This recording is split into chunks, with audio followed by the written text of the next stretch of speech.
Good afternoon. Good afternoon. My name is Janice Lewis George, and I am the Ward 4 Council member and chair of the Council's Committee on Facilities and Family Services. The time is 12:04, and today is Thursday, May 25th. We are holding this oversight roundtable on the Zoom online platform, as well as room 500 at the John A. Wilson Building. In addition to Zoom, this hearing is being broadcast live on my website at janiceward4.com. /live. I want to give some brief reminders about the Zoom platform and the committee's protocol for witnesses participating today. Thank you to our witnesses for taking time to speak with us today. All witnesses participating in this webinar are currently listed as attendees. When it's your turn to join a panel for testimony, I will call your name and a member of my staff will promote you to panelists. If you wish to activate your video while you testify, you need to click the button in the toolbar at the bottom of your screen that looks like a video camera. Representatives of bona fide organizations will be given 5 minutes to testify. Unaffiliated public witnesses will be given 3 minutes to testify. When your time is up, I ask that you please conclude your remarks so that we can stay on schedule. We'll be calling up witnesses in panels of 4 or 5 witnesses. And council members present will have 10 minutes to ask each panel questions. If you have any technical issues during the hearing, please notify my staff either via the Q&A function in the Zoom or by sending an email to facilities@dccouncil.gov.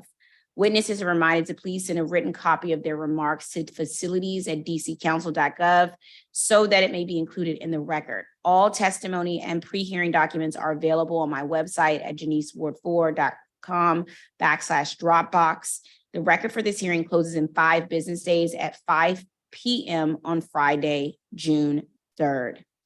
This is a public oversight roundtable on the recently completed Office of the District of Columbia Auditor, or better known as ODCA, report entitled Multiple Failures Found in Roosevelt High School HVAC System, and the broader role of Consolidated Maintenance Contractors, better known as CMCs, in school maintenance.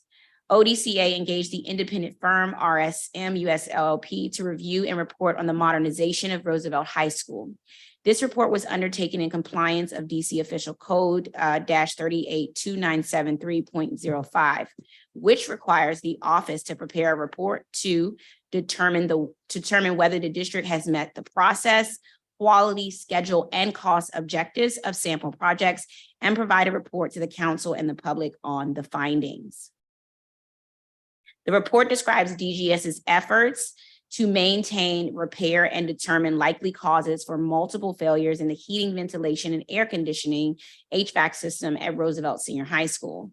The team noted, and I quote, a general theme of untimely action by both third-party vendors and DGS, with, and I quote, several months and years elapsing between the identification of issues and the actions performed to assess to remediate those issues. This roundtable will examine the findings of the report, its recommendations for DGS, and DGS's response to the report.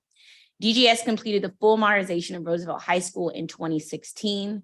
Unfortunately, the new variable refrigerant flow, or VRF HVAC system there has never worked properly, leading to numerous disruptions and outages in hot and cold seasons. The outages impact student learning and have cost taxpayers upwards of $2 million to repair and maintain the system since its installation. According to DGS Public Work Order Dashboard, Roosevelt currently has 187 open work orders, the most of any DCPS facility. As the Council's Committee on Facilities and Family Service, it's incumbent upon us to dig into this report further and identify what next steps need to be taken to improve services here at Roosevelt and in other modernizations across the city. This roundtable will also discuss the role of Consolidated Maintenance Contractors, better known as CMCs, in their role in school maintenance, which in addition to Roosevelt High School provides comprehensive property management services for 8 other DC public school campuses, including Benjamin Banneker Academic, High School, Ballou Senior High School, Cardoza Education Campus, Excel Academy, Duke Ellington High School, Dunbar High School, John Lewis Elementary, and the combined Coolidge and Ida B. Wells campus. The committee sent pre-hearing questions to DGS earlier this month, and their responses are posted on my website, again, at JaniceWardFord.com/Dropbox. We also sent a full list of follow-up questions today to ensure our hearing is productive and can move along smoothly. I want to first check to see if I have any of my council colleagues here to recognize them for opening statement. At this moment, I do not see any of my colleagues, and so we will move first to our public witnesses. At this time, I'll now recognize our public witnesses, all on the same panel, which include Kathy Riley, the facilitator of the Ward for Education Alliance, and the Senior High Alliance of Parents, Principals, and Educators, better known as SHAPE, Regina Bell, Vice President of the Washington Teachers Union, Eric Heckel, a teacher at Roosevelt High School, Christian Mullen, a teacher at Roosevelt High School, and my team will check to see if there's any other public witnesses. If you are a public witness who is here and didn't get a chance to sign up, please raise your hand so that my team can identify you and we can place you either on this panel or the next panel.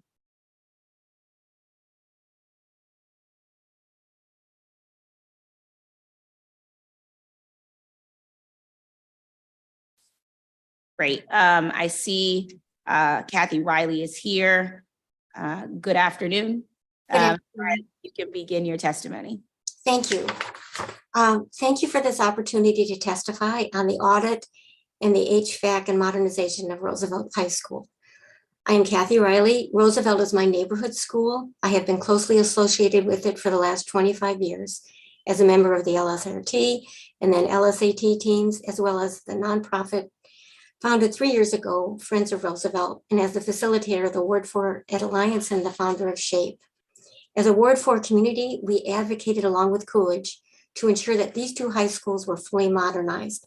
The planning for Roosevelt included provisions for what was then a night program, Roosevelt's Day, and while at McFarland, it became a day and evening program. So the school quickly was over capacity. Coolidge and Roosevelt were the last two DCPS neighborhood high schools to be modernized. We're lucky to live in a city with the funds and the vision to modernize our historical high schools. We thought that being among the last high schools to be modernized might be a benefit, since lessons learned would inform this modernization. That was not true. The community was told the school was completed in January of 2016, but they would not be moving in until the following August. Looking at the details of the initial deficiency list filed by Spectrum in June, the building was neglected from January to June. Leaks were not repaired, concerning moisture was not addressed, and the grounds were overgrown. Reviewing the Liberty Engineering final report, there are two items listed as high priority. One, the building automation system does not directly control the VRF system. This issue makes it difficult to control the system. Operators would have to be in each individual room to understand whether the room is being heated or cooled properly. The second key issue, not yet remediated in September of 2016 and rated as high, is the solar heating system, where there is poor installation, which will lead to the system not operating as intended and cause the system to likely fail in order to require greater maintenance. So there should have been no surprise then that when Roosevelt and Stay students move into the building, the heating and cooling systems did not and have not operated in a way that allows the students and staff to live and learn in spaces that do not require coats in the winter and overheating in the warmer months. There are room AC units and electric heaters now installed in rooms throughout this building. This building was designed with geothermal wells to have a minimal impact on climate change. Now we have a huge impact. It is hard to convey the outrage and severe disappointment 7 years later. This audit is damning. This is a precious school community, educating many young people new to this country. A majority qualify as homeless, overage, or TANF or SNAP. This staff meets them with energy and to support them in culinary arts, global studies, and a strong foundational high school education. They have not, in turn, been adequately supported after this $136 million investment. There is no way to fully capture the time spent in meetings, documenting, and advocating for a solution. The teachers will give a window into their experience of the cost to them and their students.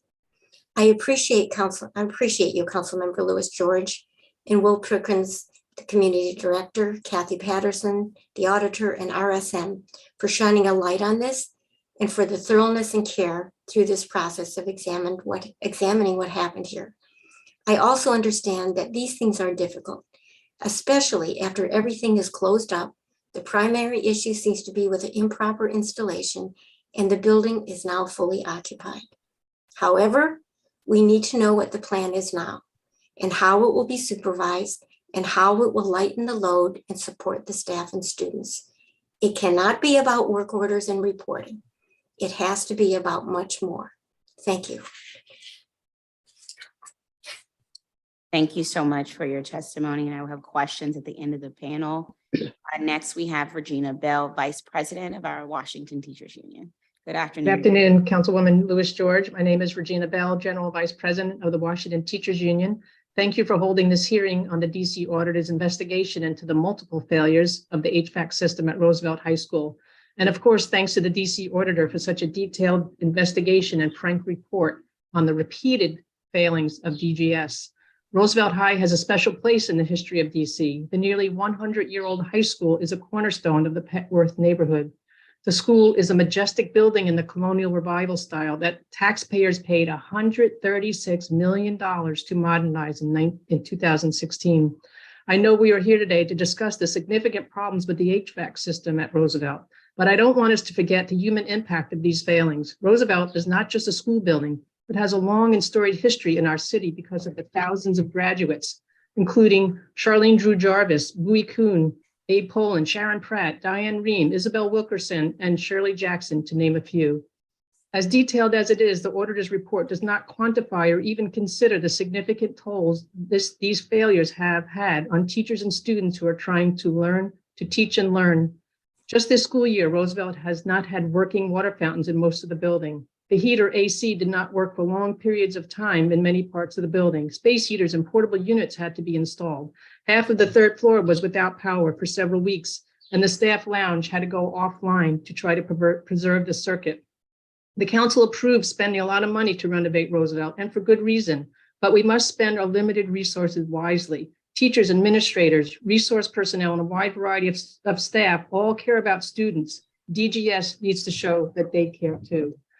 Whether you focus on the auditor's report addressing warranties in the contract that are unenforceable due to perceived litigation risk, or DGS's repeated failures to oversee contractors' work or to follow up on problems, please keep in mind that these errors directly impact our students and teachers. To be sure, accountability and consequences are in order, but to improve its operation, DGS needs to hire people who care about spending DC taxpayer money wisely, who care about getting the most for our schools, who care about providing the best learning environment for our future leaders.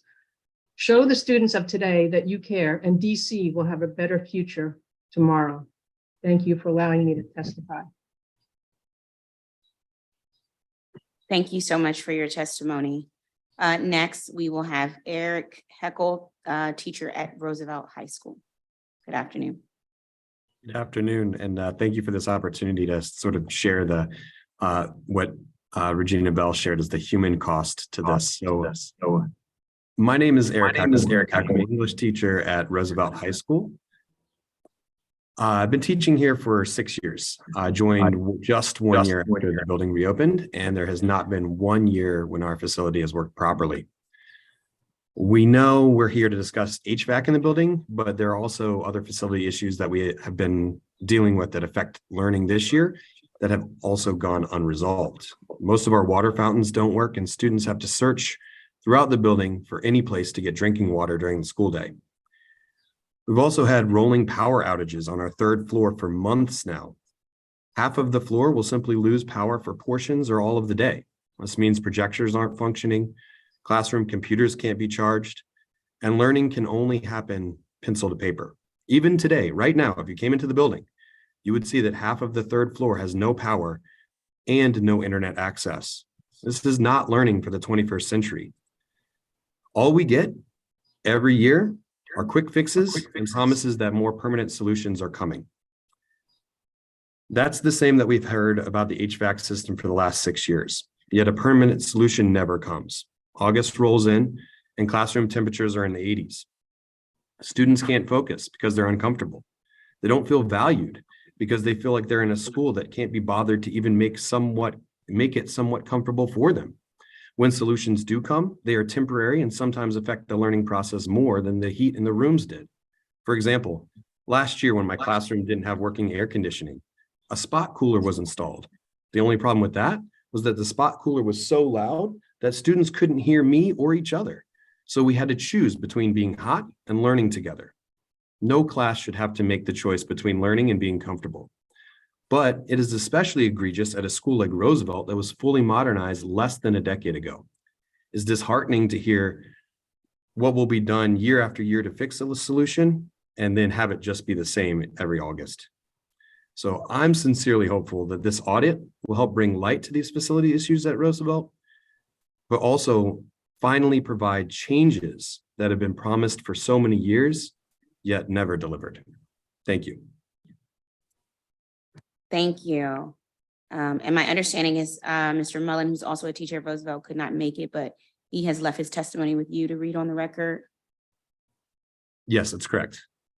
Okay, could you read his testimony for the record, please? Absolutely. So this is from Kristen Mullen, ninth grade teacher here at Roosevelt. My classroom at Roosevelt, room 345, has not had working air conditioning for the greater part of 2 years. I've sent countless emails and text messages to administration, Spectrum, which is our in-house contractor, and Councilmember Louis George. During the majority of last year, I was pregnant. Teaching in a hot room made setting classroom expectations and norms at the beginning of the year almost impossible. Students constantly needed to leave for water. I couldn't hear them over the loud spot coolers that didn't work. And the room was so uncomfortable. I was told multiple times that the spot coolers made the room hotter. This made no sense to me. After months, they filtered the coolers out through the window instead of into the ceiling, and they began to work. This year, I got window units. Multiple at the beginning of the year didn't work. Eventually, my unit was taken away. I just got one back this week. My time at Roosevelt has been defined by air conditioning struggles.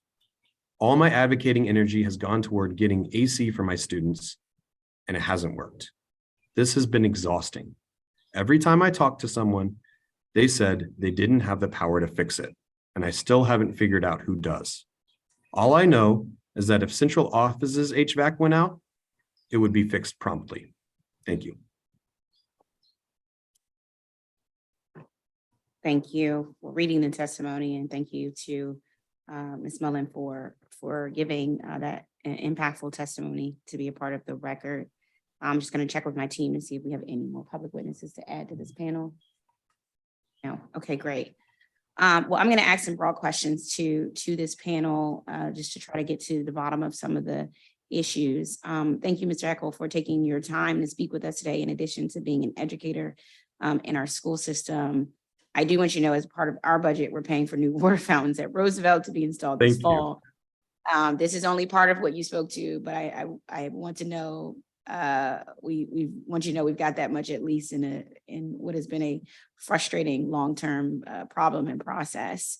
Wanted to see if you've given some examples that I think were great about how Roosevelt's building issues have impacted your ability to teach and for your students to learn. I wanted to see if you or Ms. Bell could, and actually, Kathy, you are with the number of educators and the leadership a lot of the time, speaking a little bit more on the human impact, which isn't the center of this, but should be the center of why this is urgent and why we have to get to the bottom of it. Could you speak to a little bit more of like the human impact and how this has impacted your ability for teachers to teach and for students to learn? Sure. Yeah, I think, one of the things that DCPS talks a lot about is being a trauma-informed educational system, and one that is equity-focused and whole child-oriented. And one of the tenets of being trauma informed is being consistent. And when students don't know what the temperature in the building is going to be from day to day, classroom to classroom, minute to minute, that then can throw off everything else, right? And I mean, we as adults, anywhere we go, it's hard to focus, it's hard to concentrate if you're not physically comfortable. And I think for our students, and I think Kathy spoke to this in terms of some of our demographics, school is the most consistent place for them. And then when we can't even provide a consistent temperature or a consistent,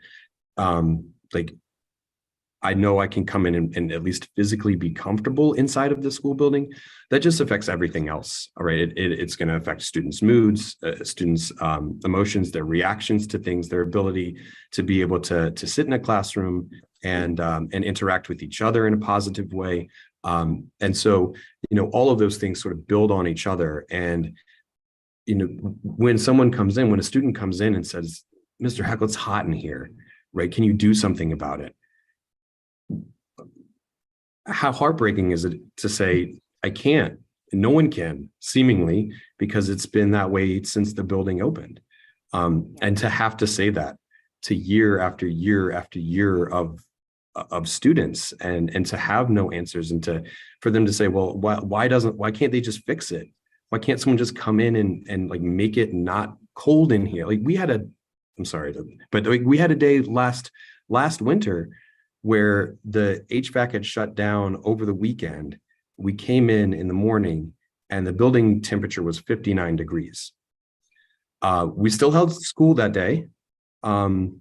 We still went through with classes, but you can imagine the effect for a student coming into a building that's less than 60 degrees, that's barely warmer than it is outside, and not being able to say anything. So just the impact is enormous and really hard to articulate unless you've experienced what it's like to walk into an 85-degree classroom and then be told you have to stay there for 83 minutes. Sorry. There's nothing we can do.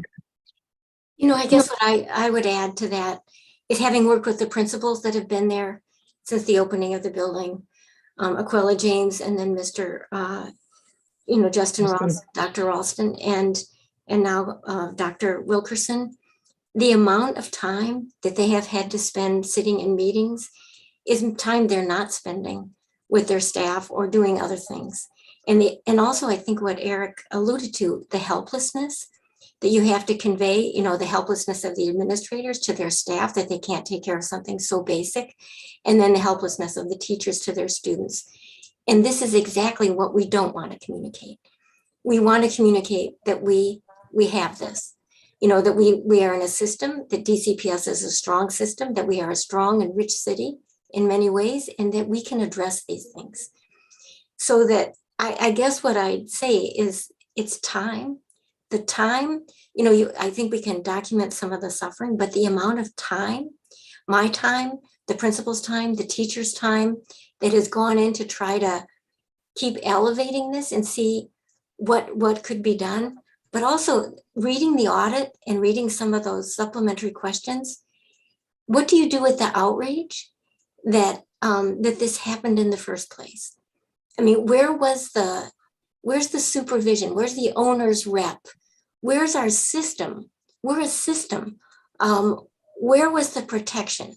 And, do we not have enough money? Do we not have enough people? But right now we've got the documentation. All these things happened. And I hope, and I really, you and your predecessor, Brandon Todd, has spent also so much of your time on this. You're responsible for all the issues in Ward 4, not just Roosevelt High School's HVAC. But if you cataloged the amount of hours that you spent on this, that you weren't able to spend on, advocating for the Kennedy Street Library or all the other things that we value as a community, it's outrageous. And, looking at what Roosevelt contends with in terms of safety and security with their students, especially last week, I mean, I hope that out of this hearing, I don't care about heads rolling. I just want it fixed. I want it, so this is not an issue. Thank you. Thank you. I wouldn't mind if a few heads rolled. I was gonna say that too. Go ahead. And just something as basic as the water fountain. I mean, that's pretty basic that we can't provide working water fountains. I just want to add, I know this has struck a negative tone. I kind of want to also be a little bit positive here in terms of like, when I started at Roosevelt, we had, I want to say 450 students. Yeah. We now have 950, almost 1,000 students at the school. And this is with all of the HVAC issues that we've had. I want to highlight, like, that's people in the building doing the job and doing the work every day through adverse conditions to make it a school where families want to send their kids, where it's growing, where we were big enough to be able to advocate for Roosevelt stay moving into Garnett Patterson, right? Where we were able to say, like, we have this community that's been built. And so I think the least that can happen is like a reciprocation and an acknowledgement, like, wow, like the folks in this building have been really killing it to make things happen for students and to make it a welcoming and safe place. And the least we can do is provide water, electricity, and heat in the winter and AC in the summer, so that these folks can continue to build the community that we all dream of for Roosevelt. Also, it's a beautiful building. As Regina said, it was designed as a beautiful building originally, and that has been preserved in the modernization. And it is a cornerstone of this part of Ward 4. So, I mean, to Eric's point, it's a beautiful building and it's a vibrant, caring community. I've been there for like 25 years. The one thing I'll say, I've never been at a meeting, and I've been to hundreds of meetings, where anyone said anything derogatory about any student. It is the most positive, caring place.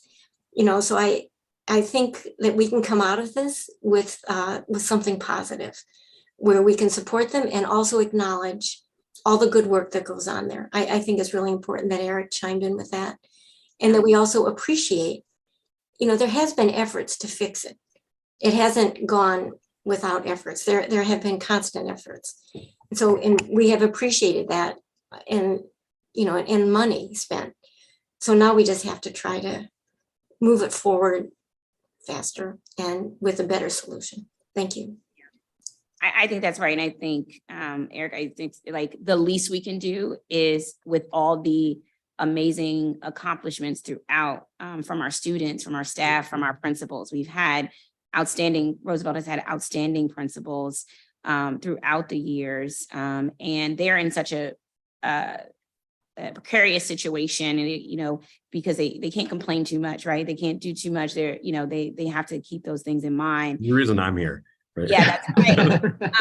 And so, that's why we do, advocacy work, so that they can continue to do the work that needs to happen. But we have so many amazing academies. As you said, the school we are doubling, population is overgrowing. And that's because, I think, a real testament to the amazing school community that is there, the outstanding teachers, staff, administration throughout, and the community that supports it too, which is why we try to show up and celebrate them. And I agree, the least we can do is to fix what has happened and get it right, so that imagine what can happen when we have the more greatness that is going to come from Roosevelt as a result of having an HVAC system that works, of having a school building that doesn't have the largest number of work orders outstanding, and how we can make that happen. And I do think, in order for us to sort of get where we're going, we got to go back to where we came from and say, how are we going to right size this? Not just for Roosevelt, but we have so many schools in Ward 4 with modernizations coming up right now and current, right? We're going to be delivering Dorothy Heights very soon. We have Truesdale about to go in. So, and Raymond, that's right. We have an opportunity here to make sure those schools, and while we have other schools that are in warranty period, that we get the things done that should have been done here, and right size it. I want to know, we have another portion of this hearing is about the CMCs. And for those of you with the DCPS experience outside of Roosevelt, Do you find Spectrum and or other CMCs to be better in terms of getting work done quicker or better versus in other DC buildings?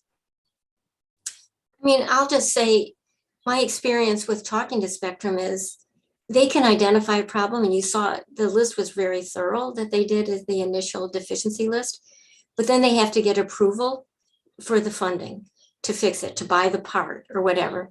So I think it would be worth examining what that middle, if they still have to get the funding from DGS and that gets held up, then what does that step give you? I mean, I would think it would be valuable to have, here having been part of DCPS for a long time, I remember when they had their own staff that fixed the buildings. But now that everything is contracted out, I think it would be helpful to understand exactly what happens. They identify a problem. They identified the list. They're on site. They can't fix it if they don't have the money or the permission. If they did it, when they do have the money and the permission, do they get it fixed? I don't know for sure. So, I mean, I think that's worth checking. There's a lot on the plate here with this hearing, so we don't have a lot on that. I'm Yeah. sorry, the bell's about to ring and third period's about to start. This was lunch. Thank you so much for the opportunity to testify. Thank you. Take care. Yep. I wanted to, with the rest of the panel, I guess because I'm trying to find the balance between us having the CMC sort of managing our buildings and getting things done, or if we think DCPS should go back to DCPS managing their own. And then some other questions about, do we think we should go back to DCPS managing their own facility, which was how it was before DGS was created.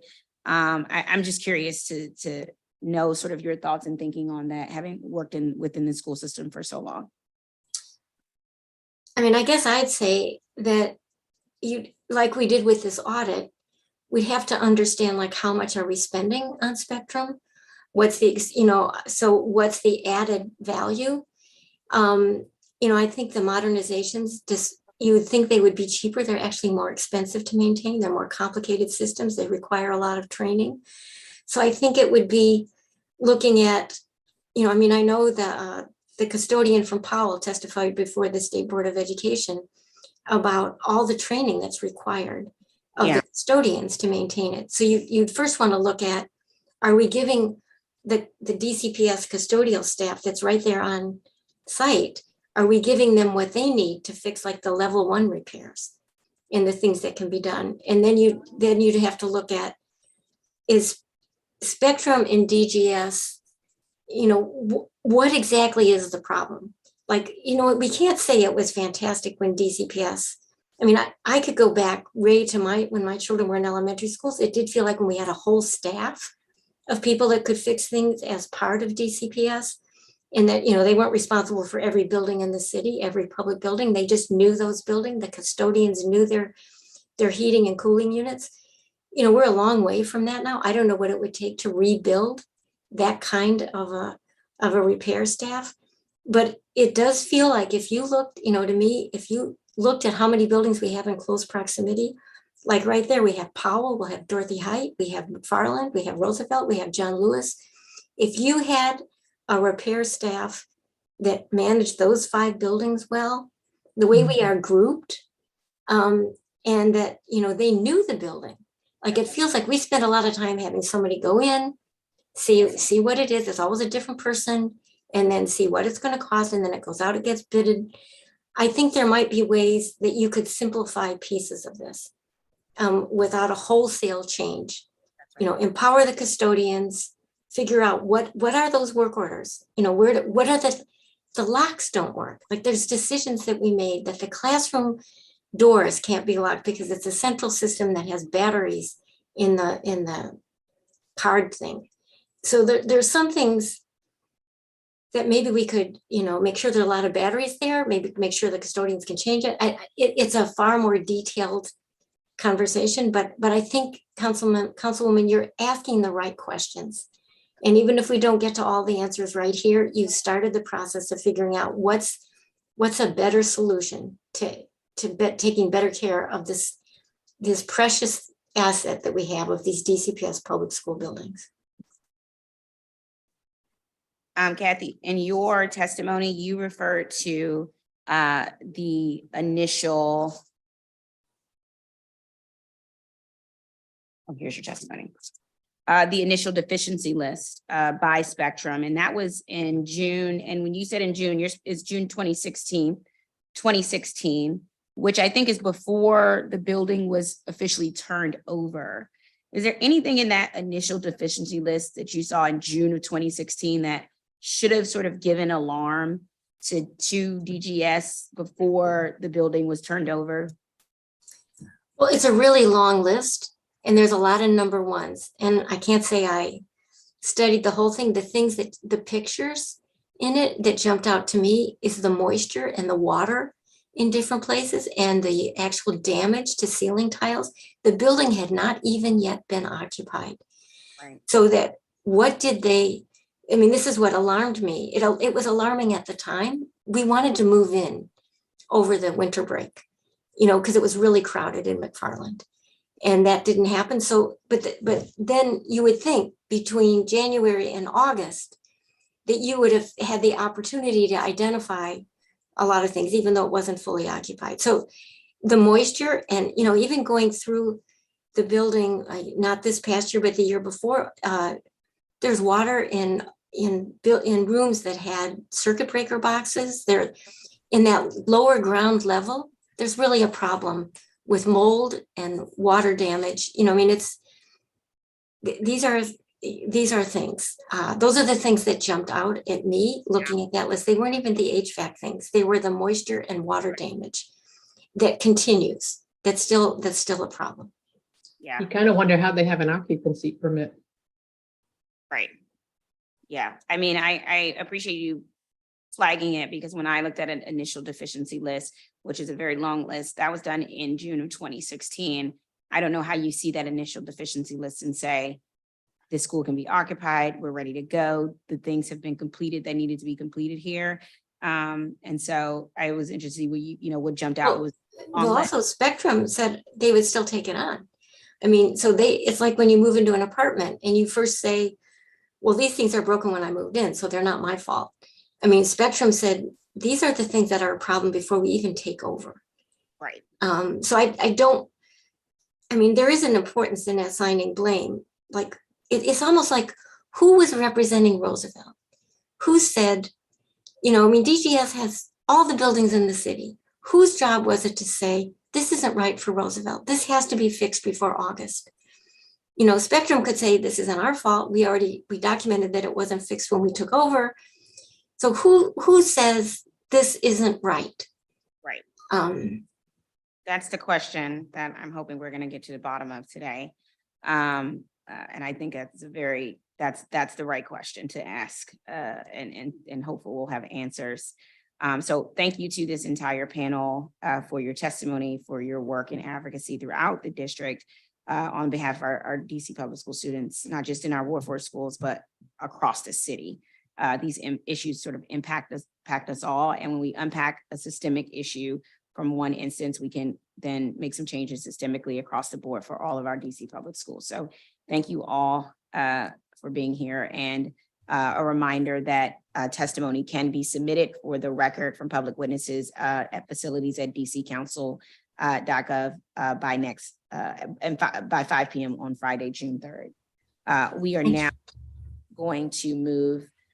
We will now hear from our Madam Auditor, Kathy Patterson. So we'll get her on screen and do our swearing in and then move. Thank you. Thank you. Thank you. Thank you.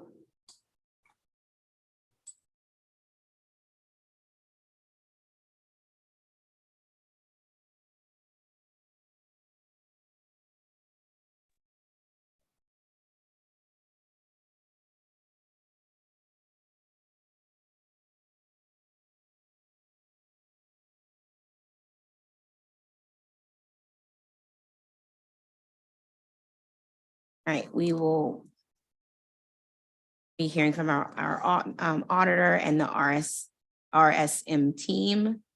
At first, I will need to swear you in. So Madam Auditor and RS team, if you could everyone who's going to be speaking, have your cameras on, and raise your right hand. Do you swear or affirm under penalty of perjury that the testimony you are about to give is the truth, the whole truth, and nothing but the truth? Yes. Yes. Thank you. Madam Auditor, you can begin your testimony. Thank you very much. And good afternoon, council member. Thank you very much for holding this important roundtable to get at some of the key accountability issues that I'm sorry to say are not limited to the Roosevelt heating and cooling issues.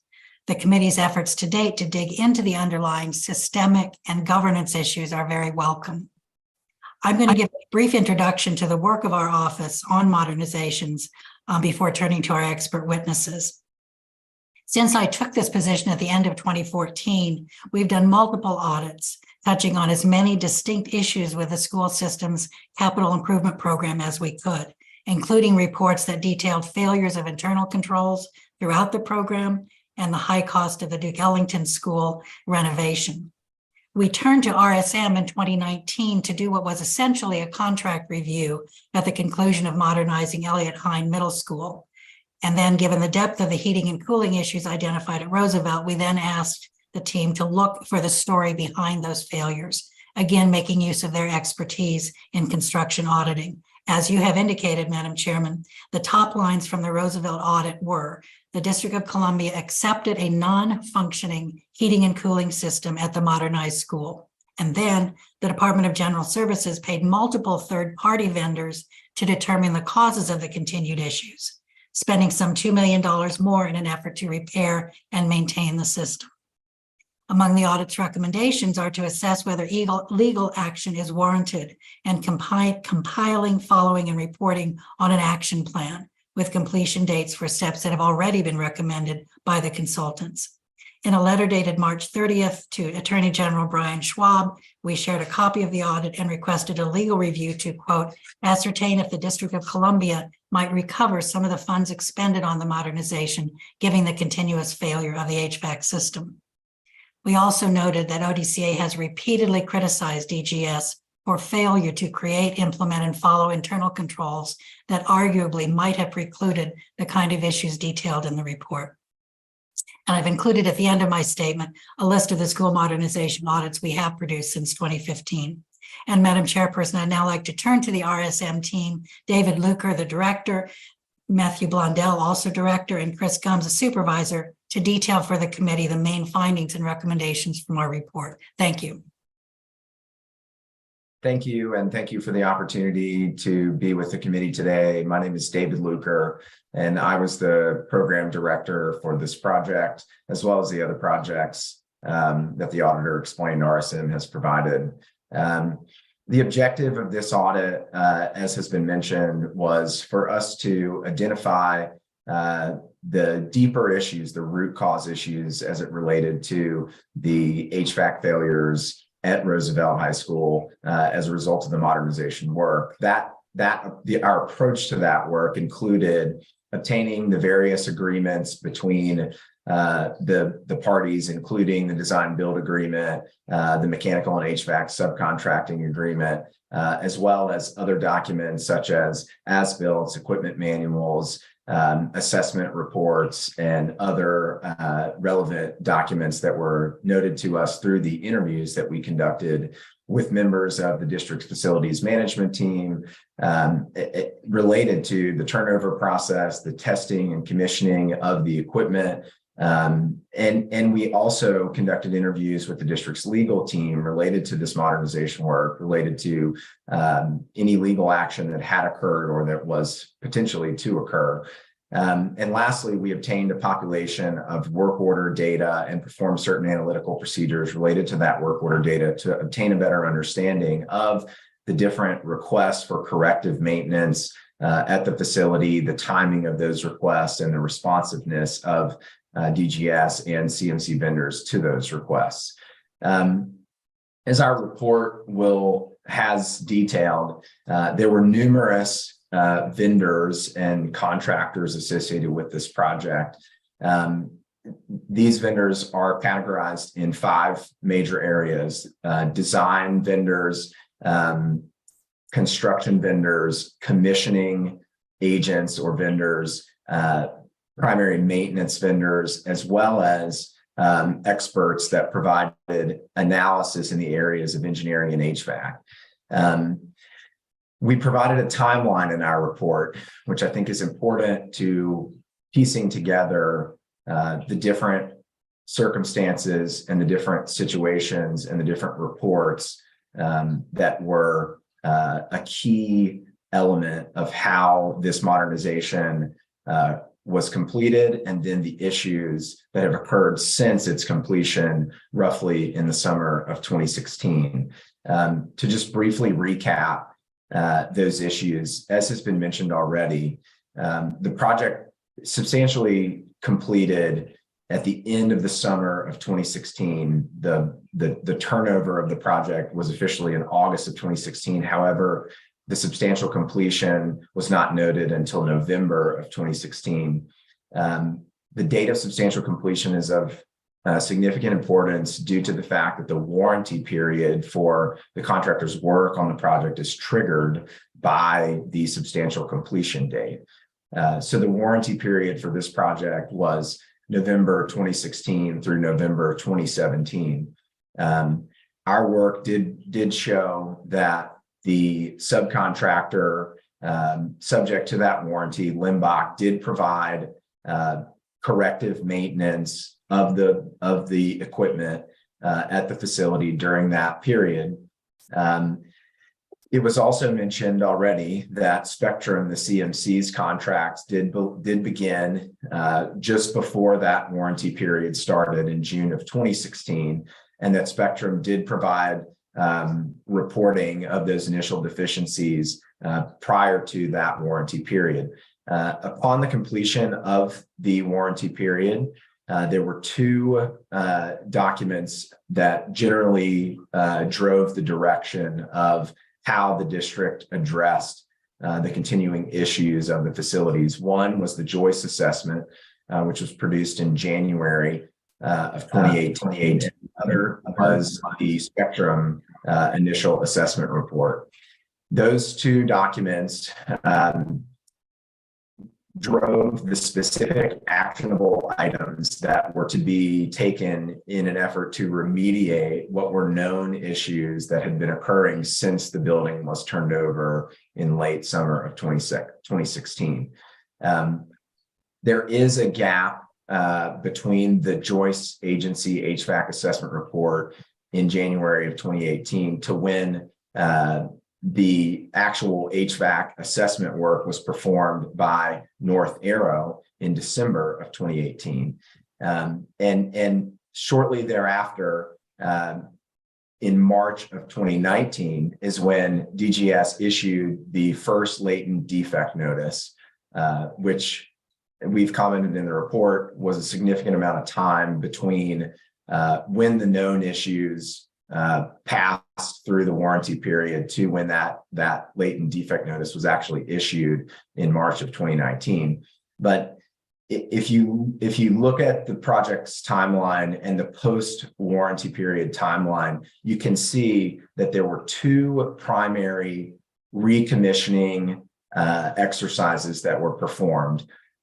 So the project went through the entire warranty period, then had basically a year and a half of function with continued work orders and continued issues related to the HVAC system before the first significant coupling replacement and commissioning project occurred during mid-2019 through early 2020.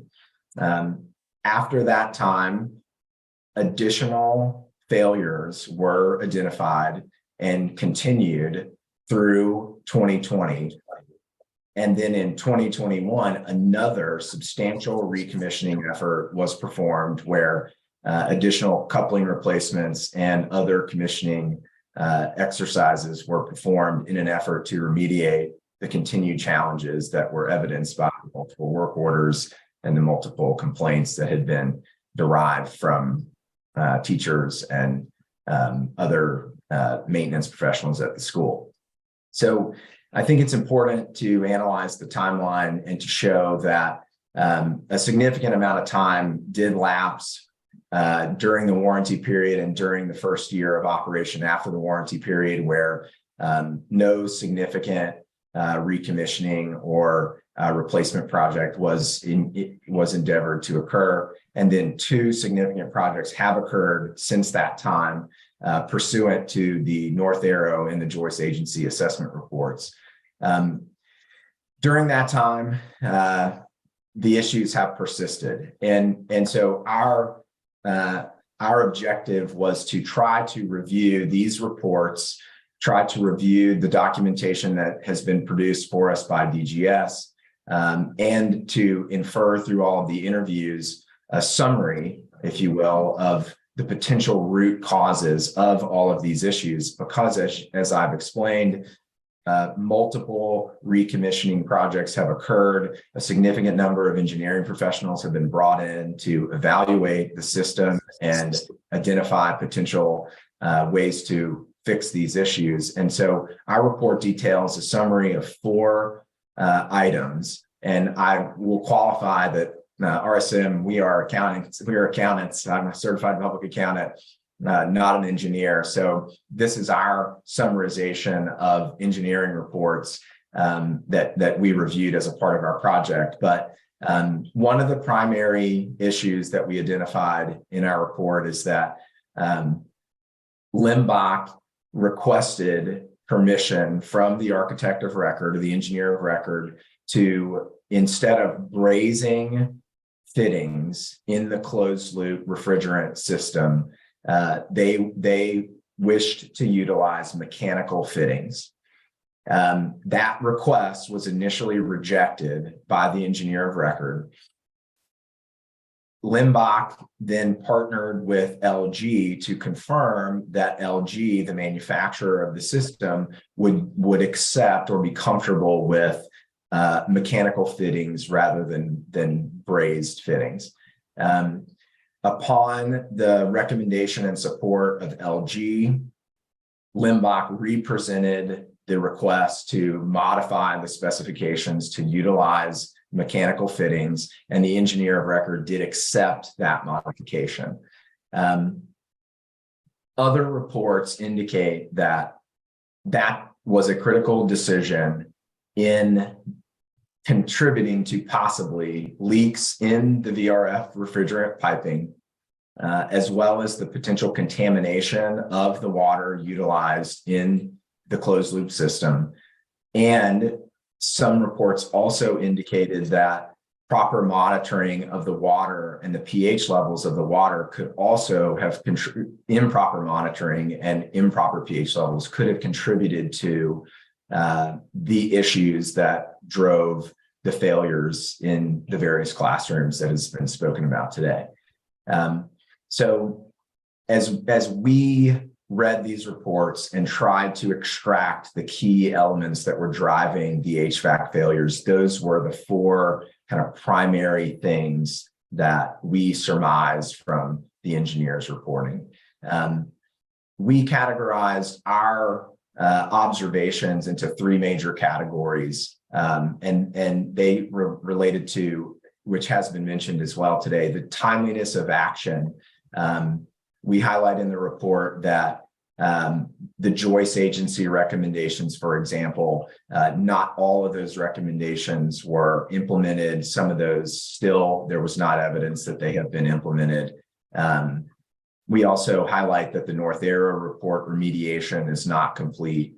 And then we also highlight, and has also been mentioned here, that there were delays in the completion of corrective work order requests. Another category that we highlighted was the warranty provisions. We did note that the warranty provisions in the contracts that were utilized for this project were consistent with those that are common in the industry, and very consistent with those that are utilized by, say, the American Institute of Architects contract templates. But we did note that action was not taken related to latent defect until much later after the warranty period completed. And then the last area that we noted as a specific observation in our report, it related to document retention. There were several documents that we attempted to obtain as a part of this process that were unable to be provided, that may have provided additional context, additional facts and circumstances to help drive towards an identification of the root cause. And so we've outlined several components of a detailed action plan as to what could be done moving forward to make sure that this doesn't happen again on future modernization efforts, and then also things that could be done specifically related to Roosevelt to assess, as has been mentioned, whether legal action could be warranted against the parties, as well as to aggregate recommendations that have been made by the various consultants, identify those which have not been completed, and map out a remediation plan for completing any of the recommendations that have not been performed today. We appreciated the opportunity to provide this report, to perform this work, and I'll ask any of my colleagues to correct anything that I may have not gotten exactly right. Chris Gumbs was very involved in the review of all these documents, and so was Matthew. And so we're thankful to have had the opportunity to do this, and hopeful that the results of our work can help drive the district towards improving their processes and making sure that this type of a situation doesn't occur again. So thank you for the time and the opportunity to speak. Thank you. Thank you so much for your work on this, and working with the district and being able to make this happen. Just a few questions I have. I noticed, so in the conclusion and summary on page 16, the report says, and I quote, "No single identifiable source of failure exists, but rather that a combination of factors contributes."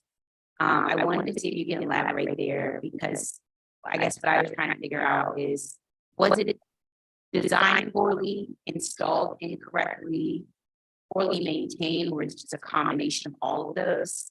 That's the reason why we could not do some sort of couldn't identify a single identifiable source of failure outside of the people failure here, sort of the failure of the system. Sure. As I mentioned in my opening remarks, there were 4 key things that we derived from the various engineering reports as potential drivers of this issue.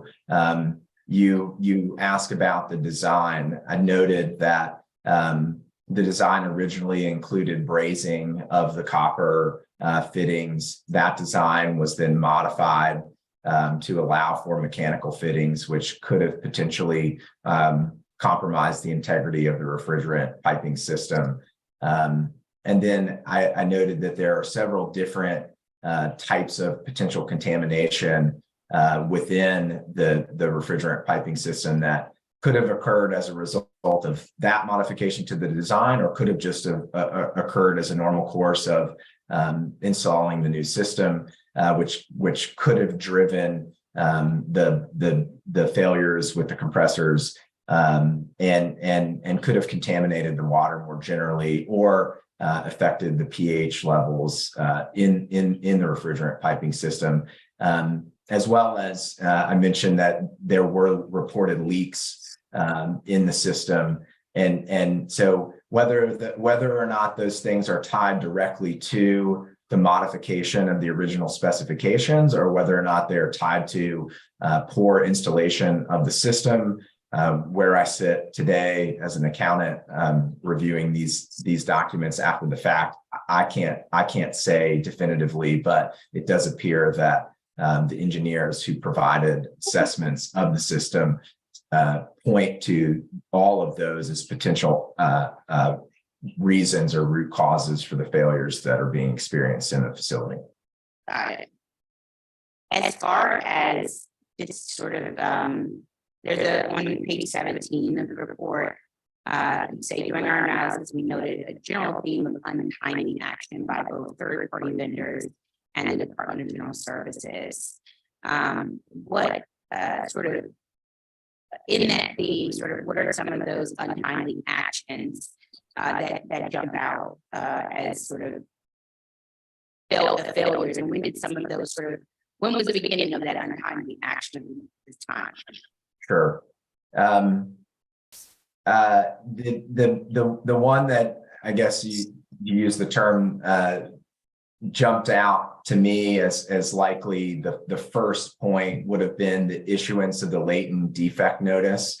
That did not come until 16 months after the warranty period had ended, and as evidenced by the CMCs report in the summer of 2016, as well as the continued work order issues that came about during the late summer and fall and winter of 2016, it seemed apparent that the system was not working properly. And so one of our recommendations is that during turnover and during commissioning, that if these types of issues are occurring, that a standard process for escalation to legal counsel be incorporated into DGS's process. It would seem that latent defect notice could have potentially been issued earlier than 16 months after the warranty period. The other items of note are the Joyce Agency recommendation. So as I mentioned, the assessment from the Joyce Agency was performed in January of 2018, which resulted in several recommendations primarily to initiate discovery on all of the VRF systems. But based on information that was provided to us, it doesn't appear that discovery actually started until December of 2018. So almost a year after those initial recommendations were made. And then similarly in the North Arrow report, that report in 2018 resulted in 13 total recommendations to DGS in terms of corrective actions that would be taken. Based on the responses provided by DGS, only 4 of those 13 recommendations were completed, and 9 still not have been addressed to date. So the timely responses to work order requests and repair of actual situations that occur in the field, there are delays there, but I would say the latent defect notice and the responsiveness to both the Joyce and the North Arrow reports are the 3 primary areas where we see lack of timely action. Yeah. Let me ask you, one thing that I caught up on, and I really appreciated the timeline chart that you all put together. This is how my brain runs, so I really appreciate that. I wanted to know, when I look at your definition of substantial completion on page 9, and what is considered substantial completion, I guess what I'm grappling with is how was this considered substantially complete in November of 2016? If I understand this chart right, Spectrum sort of contract began in June of 2016. There was the initial report. They created an initial list of issues there. I guess, would you have considered the building substantially complete with the sort of items that were still remaining? Like when before the building was even turned over, before the warranty period even started?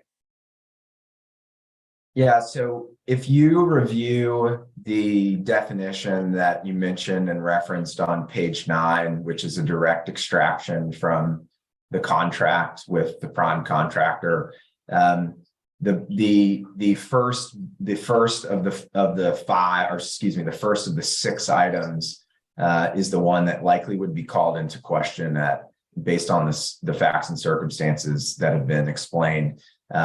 Which that definition, the first section states that the construction and installation of work have been completed with only minor punch list items remaining to be completed.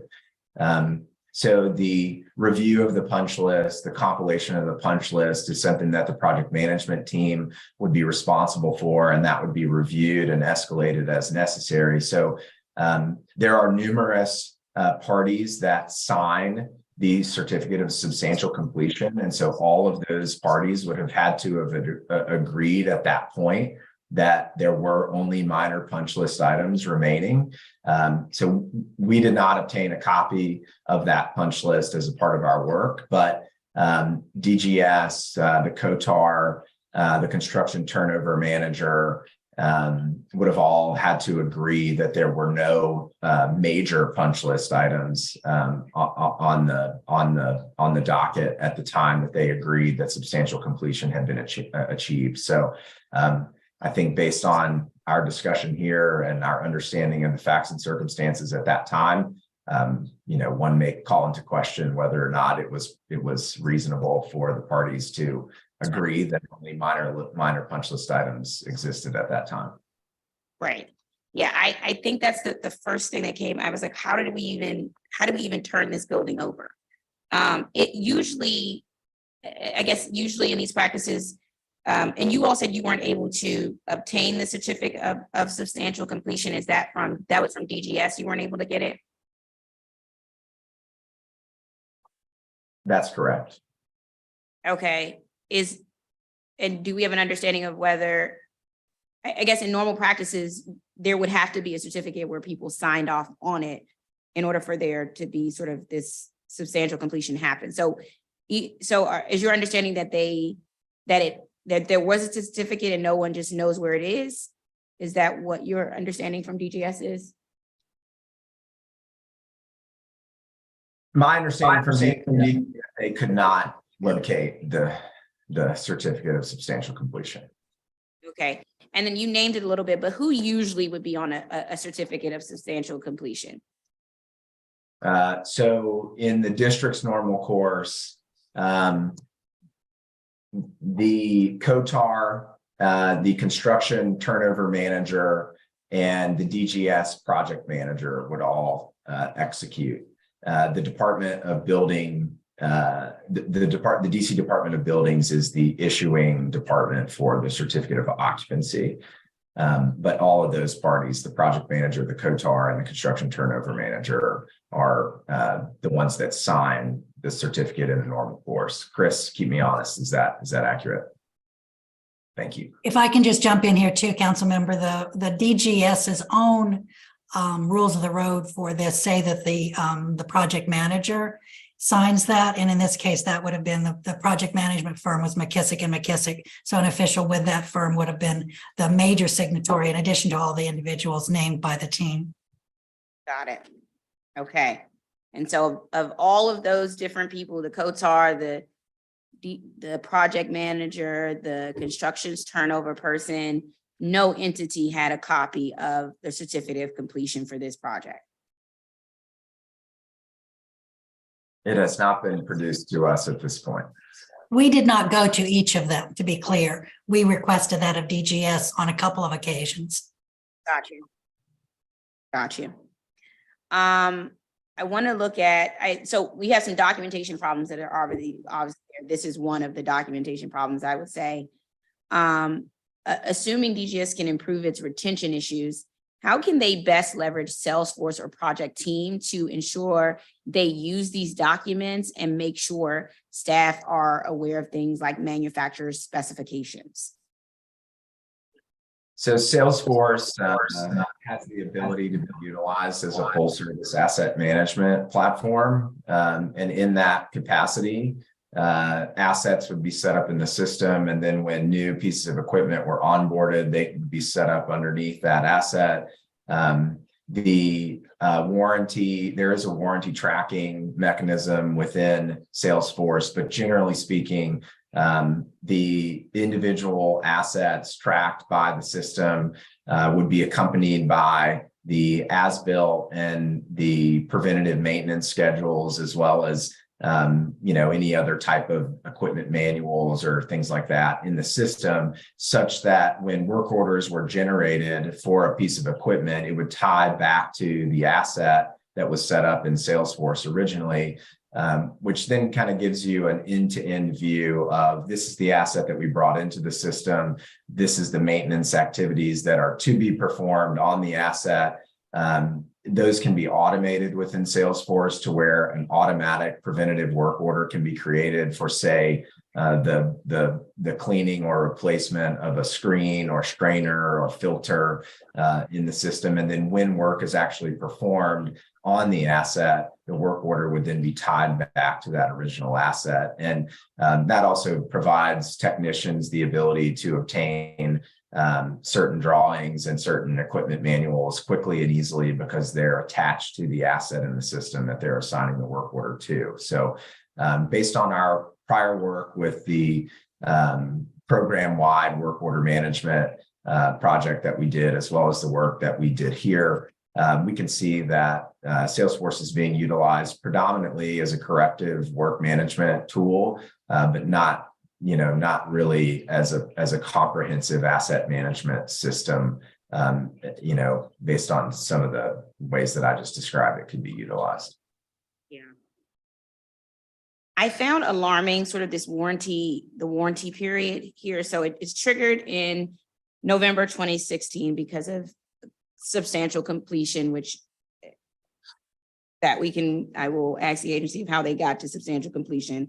Nevertheless, that's when the warranty period begins. So between November 2016 and November 2017, am I understanding this report correctly? There were no sort of latent defect notices issued by DGS. No action was sort of taken between this period of time at any point. That's correct. Not to my knowledge. Okay. To me, that's just like, how does a whole warranty period go by? I guess I'm trying to figure out without any actions being taken, especially when there was an initial list that even when Spectrum began provided of already issues that was occurring. Now, the Joyce agency does this HVAC assessment outside of the warranty period. What was the initial reason for the Joyce agency coming in and doing that HVAC assessment? So it's actually my understanding that the Joyce agency was put forth by LG, the manufacturer, in response to potentially DGS and Spectrum. And at that point, I believe Limbach was already completed with their warranty period. So it's likely that DGS and Spectrum engaged in conversations with LG about how to address these pervasive issues, and LG put Joyce agency on the task, if you will. Got it. So LG was probably alarmed by those initial sort of conversations and maybe thought some actions might have been taken. And so the Joyce agency comes out, they do an HVAC assessment between that period, and then North Arrow does an assessment, another HVAC assessment. I guess December of 2018. So the whole year goes by, and then we have another HVAC assessment. Why do we have another HVAC assessment if there was one just done in January? I'm not sure I have a great answer to that question. Okay. And then were there any sort of differences between sort of the HVAC assessment between the Joyce agency and North Arrow, or were they all pretty consistent in sort of It's my understanding that the Joyce agency assessment recommended some discovery in certain things that the North Arrow team actually performed and incorporated into their assessment. So it may be seen as a phased type process. So the Joyce agency starts at a higher level, provides some recommendations and assesses things, and then North Arrow's report does some of the same activities, but picks up on some of the recommendations that came out of the Joyce agency report, and then basically provided a more comprehensive assessment of actions, which are likely what drove the major recommissioning and coupling replacement work that was performed in 2019. Okay. And now that it looks like the first DGS issue sort of latent defect notice isn't until March 2019. I guess, did you get any information in this assessment of why it wasn't until March of 2019 that DGS went forward and issued this latent defect notice? No, we did not. The report says over 2 million has been expended to repair and maintain the VRF system since its initial installation.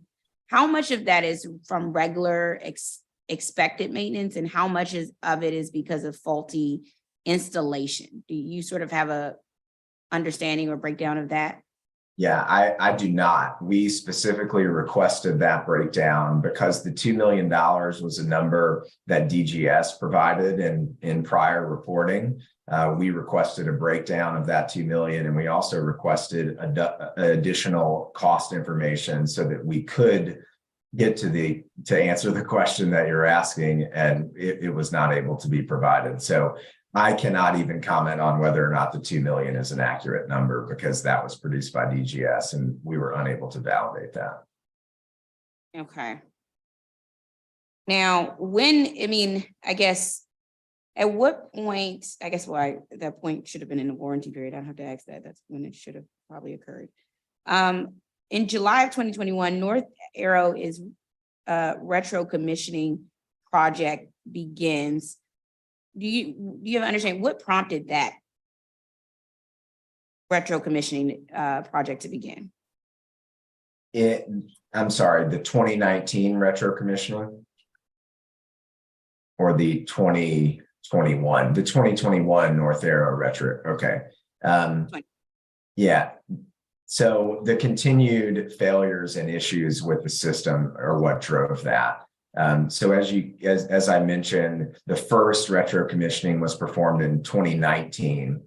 And then in 2020, Spectrum continued to identify more failures after that recommissioning project had occurred, which is what drove the 2021 North Arrow retro commissioning project, which was really similar in scope, is my understanding, to the one that was performed in 2019. Right. So I guess I'm trying to understand between the 2019 and the 2021, sort of why in that period of time, I guess why, I guess I will just ask them sort of at what point between 2019 and 2021 do we realize sort of there's complete failure here that's not going to be able to be The best way that I have to show that is we did provide a chart that shows the work order numbers related to HVAC, and you can see that after the major recommissioning work was done in the summer of 2019, you can see that the work order repair requests related to the HVAC system just continued to increase with 79 work orders produced after that recommissioning was performed. And so as that chart shows very starkly, it sat for a while because of COVID. No one was in the schools. There were not many work orders. And so I think the reason you see such a gap between 2019's recommissioning and then a 21 recommissioning was because we knew that there were continued issues while the students were still in the classrooms, but then there was a period where they were not. And so I think it likely resulted in those issues still existing, but nobody really identifying them during that period. And so that North Arrow retro commissioning in 21 was really just a product of the fact that there were still known issues in the system, and they wanted to try again to clean the system. Yeah, that's what didn't make any sense to me. It's like I see this chart of work orders going up, and so clearly the initial 2019 retro commissioning didn't do anything, and then we come back again in July 2021 and do the same thing, I guess expecting a different result here. Well, I think that's the challenge here, is that most roads from these assessment reports and the engineers point to the fact that there is something compromising the refrigerant loop system. And the logical approach to fixing that is to recouple and reconnect and flush the system and try to start over, in hopes that you won't have contaminants that are jamming the filtration mechanisms inside of the compressors. But I think you will see, if you read some of those reports, and again, we're not engineers, but it's kind of reiterated over and over again that once that system is compromised, it can be incredibly difficult to uncompromise it, for lack of a better term. And I think that's part of why a similar approach was taken in 21 to try to get contaminants out of the system such that those failures would not continue to occur. So that's I don't have a great answer, but that's the best I can do. No, I appreciate that. It will be a question that has to be answered from DGS. It just was from the chart. I think it was very clear that it wasn't working in that regard.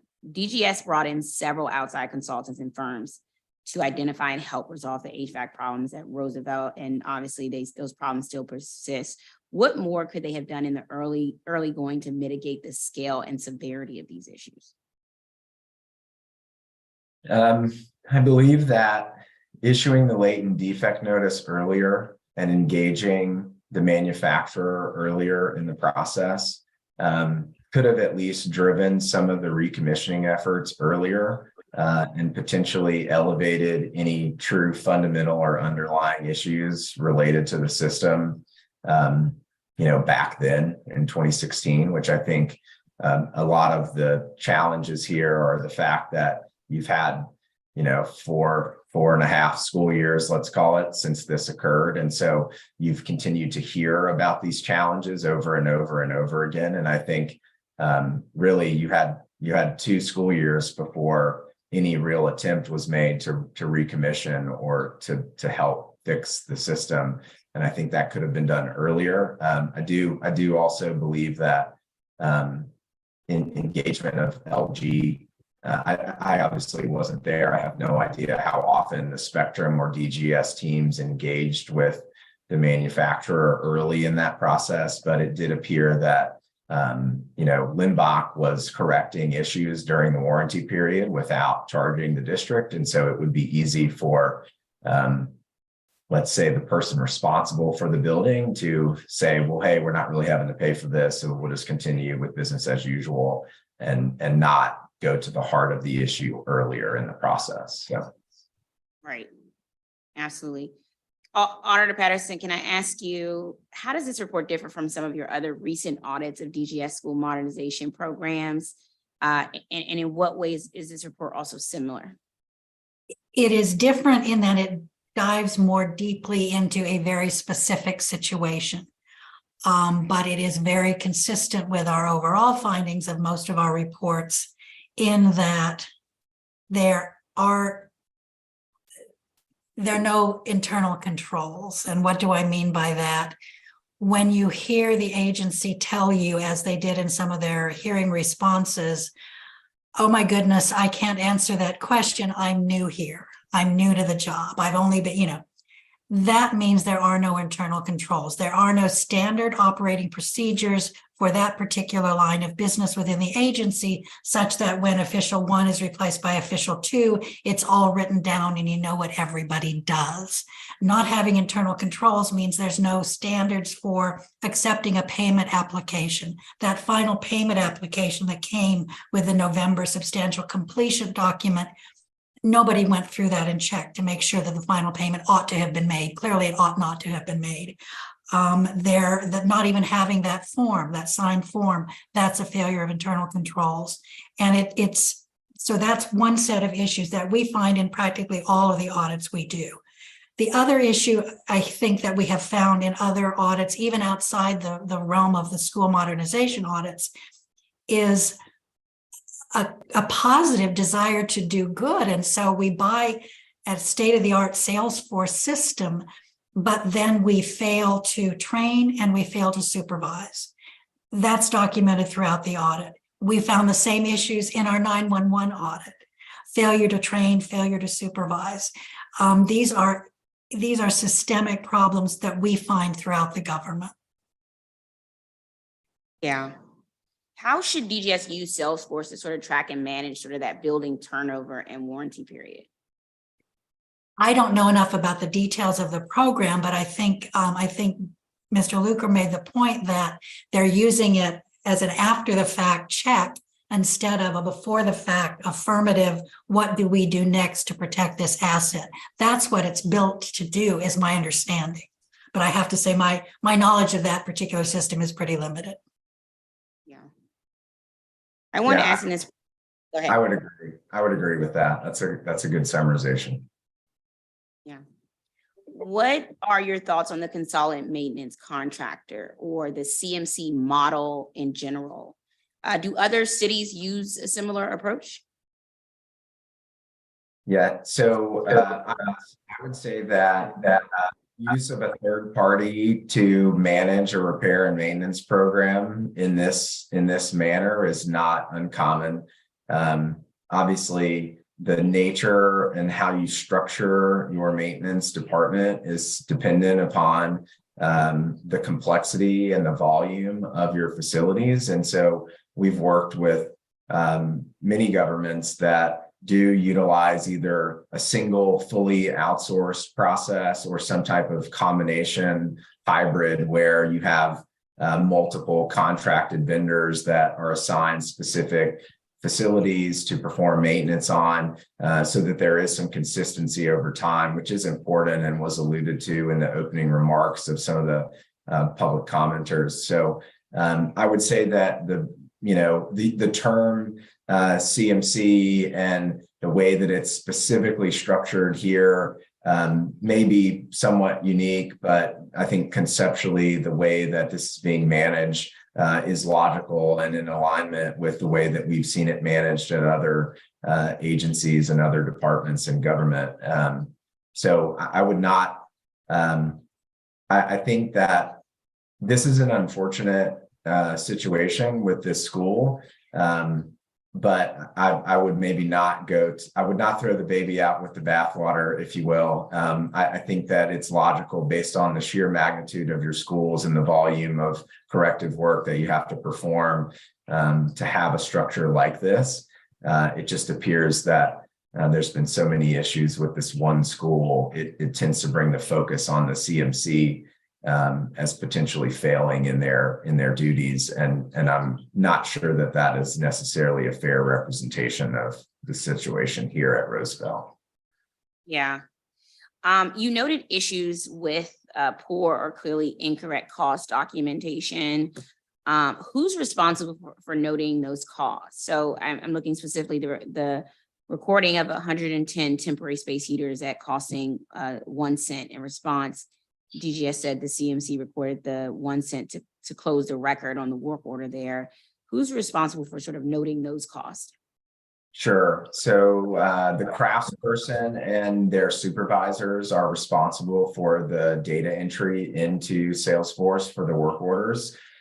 So it would have been their responsibility to do that. And as was noted in our program-wide work order management report, there are various instances where potential workarounds have been incorporated into DGS's processes to kind of, I don't want to maybe circumvent the control is the appropriate term, but I think this is a situation where we've commented in the past on the fact that costs are not appropriately reflected in these work orders. And I think this was a situation where something had to be put in for cost in this regard. And so it's obviously not reflective of the true cost of those space heaters, but I do think that it was maybe brought to our attention at some point that those may have already been in inventory.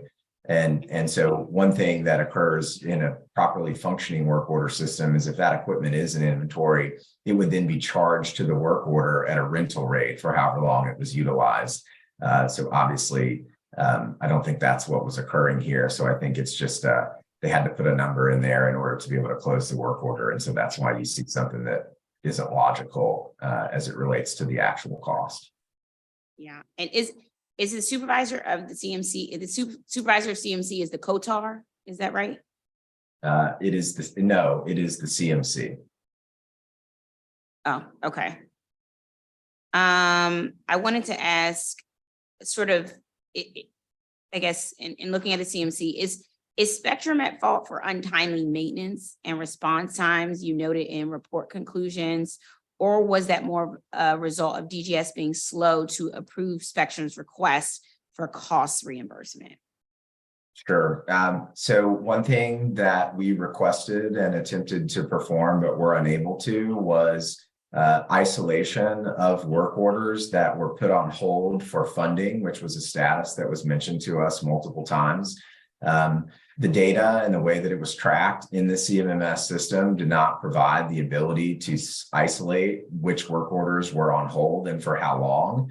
And so I can't speak to whether or not, I don't have a data-based way to report to you whether or not the delays in work orders were related to being on hold for funding or lack of timely response by the CMC. I will say that when the roughly 250 work orders related to HVAC are viewed for Roosevelt, over 60% of those work order requests were addressed within a 10-day period, which is not the SLA in the CMC's contract is detailed at a much more granular level. But based on my experience, which may be skewed a bit because I'm generally brought into environments that are not functioning properly. But I would say that a 60%, effective rate on 250 work orders being completed in less than 10 days is not out of the norm or, too poor, I guess, in my experience. But like I said, that's generally skewed because they don't ask us to come in unless the work order processes are messed up. So, based on your review and analysis, is legal action warranted at this point? And it seems to be a lot of parties involved here. So if so, against whom? Yeah, so I would absolutely defer to legal counsel on that question. There are a lot of parties involved here. And as we've noted, this is an incredibly complex situation. And, I would defer to legal counsel and an attorney as to whether or not legal action could be taken against one or any of these parties. But would be happy to support any efforts moving forward with facts and circumstances that we've been able to gather through this work. And I think, as I mentioned, we have asked the Attorney General to look at this. It's my understanding from the DGS responses that they have had some conversations, and I'm looking forward to the results of that. But from the standpoint of accountability, and Council Member, I absolutely applaud your emphasis on looking forward to what can happen going forward. But I don't think anything is going to change going forward until we do hold some people accountable. Our government is loath to do clawbacks with contractors. We have had that recommendation in some of our earlier other school modernization reports. And I think my question is, who's the engineer of record from your Q&A? The folks who signed off on that substantial completion, your general contractor. Even if too much time has elapsed to hold individuals accountable legally in any way of repayment, there is still going forward. A lot of these entities are entities we continue to do business with. And there is a whole disbarment process that can be gone into in terms of future business if there is something that seems untoward, but somehow the statute of limitations doesn't permit us to go after it. So I look forward very much to the Attorney General's analysis. Yeah, absolutely. Me too. My colleague, Councilmember Matt Fruman, Ward 3 Councilmember, is here.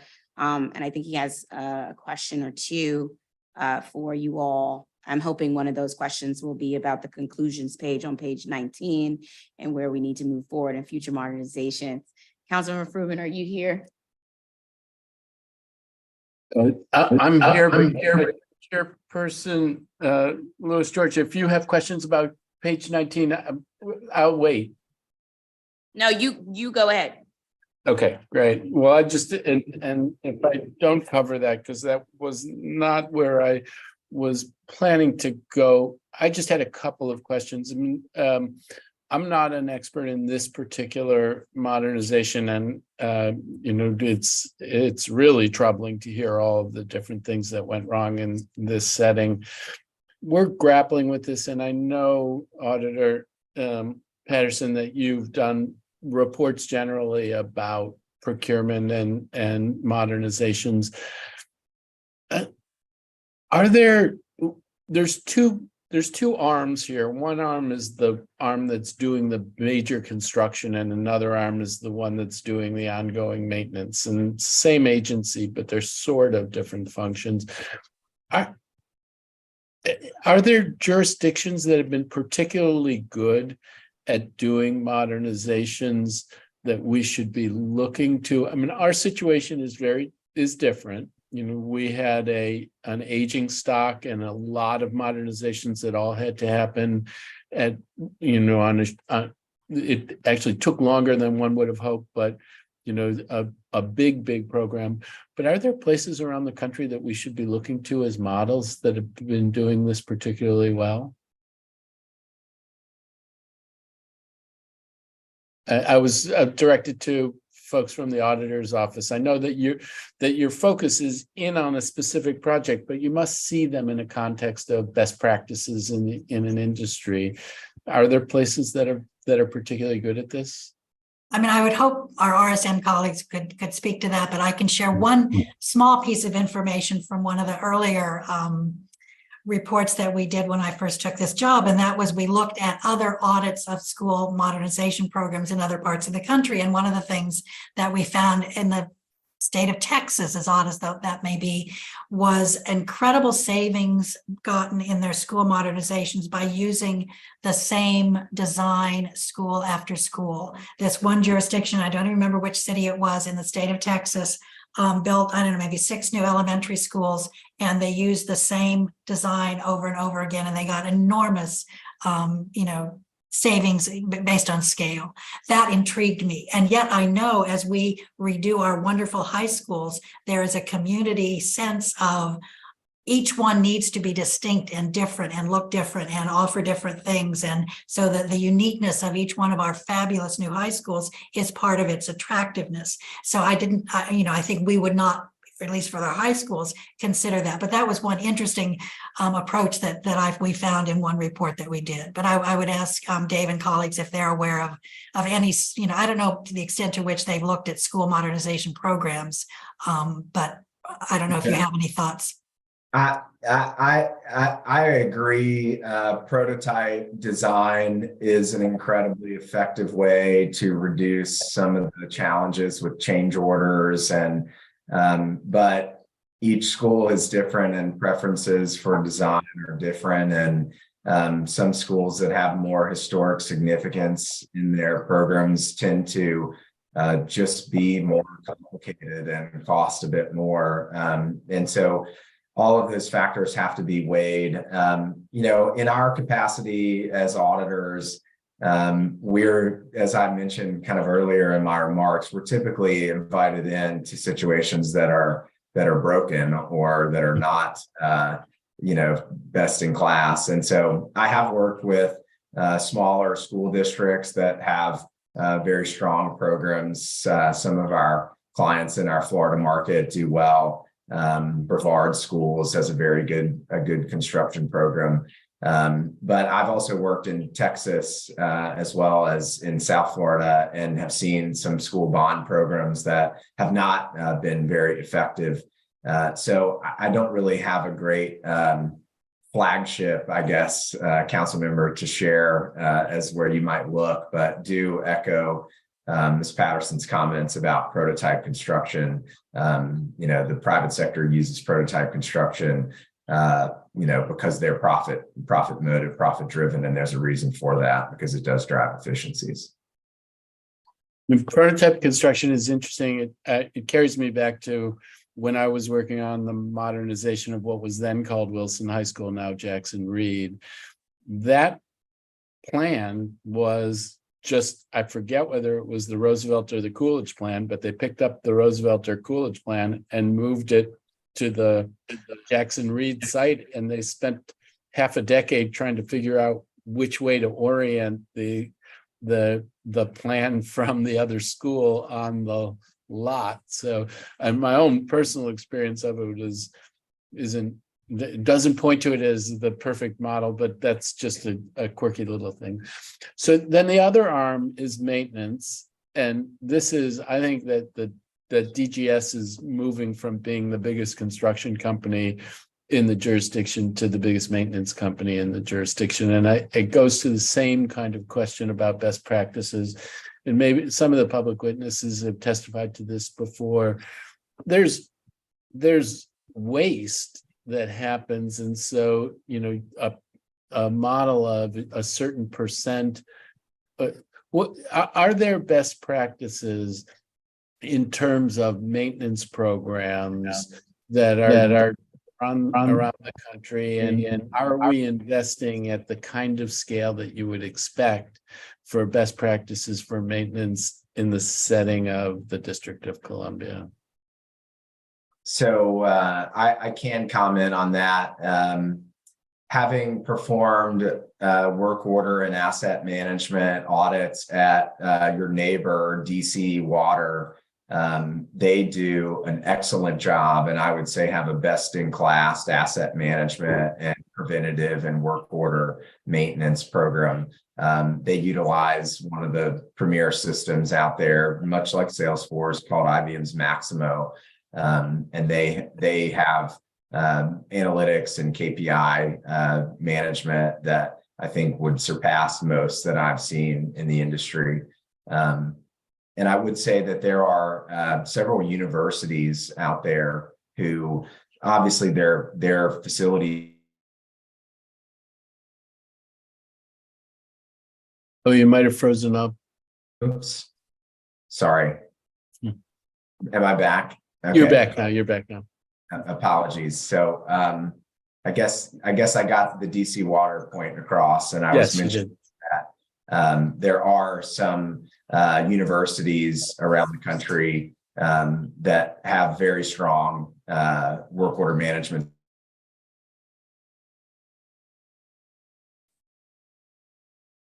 Yeah, unfortunately.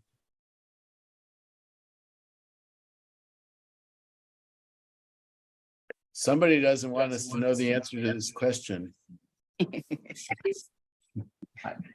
My assumption is that he was just going to speak to, although they're smaller, because in terms of size and footprint, certainly a much smaller area, but there are universities that David and I have worked with in the past that do have very robust work order management systems and tracking, and like he mentioned, KPIs to really be kind of on the forefront of managing their assets, and well as a maintenance plan overall. Yeah, so I mean, there's two dimensions to it. One of them is the systems in place to process the work orders, and the other is the amount of resources poured in order to respond to the different kinds of needs that are out there. And I guess I'm curious whether you think that we as the district in our schools are investing an appropriate level of funds in preventive and ongoing maintenance, or when you look around the country and to other institutions with big assets that they're managing, that you would expect us to have a higher level of investment or a lower one. Yeah, I mean, hopefully I'm back. Sorry if I'm not. You're back. I'm not really sure that, considering the scope of this engagement, we can comment on that very effectively. Okay. I would say that I mentioned some of the universities that we've worked with. I mean, we've seen universities that have 5, 6, 7 data analysts just to help manage and track KPIs and follow up on red flags.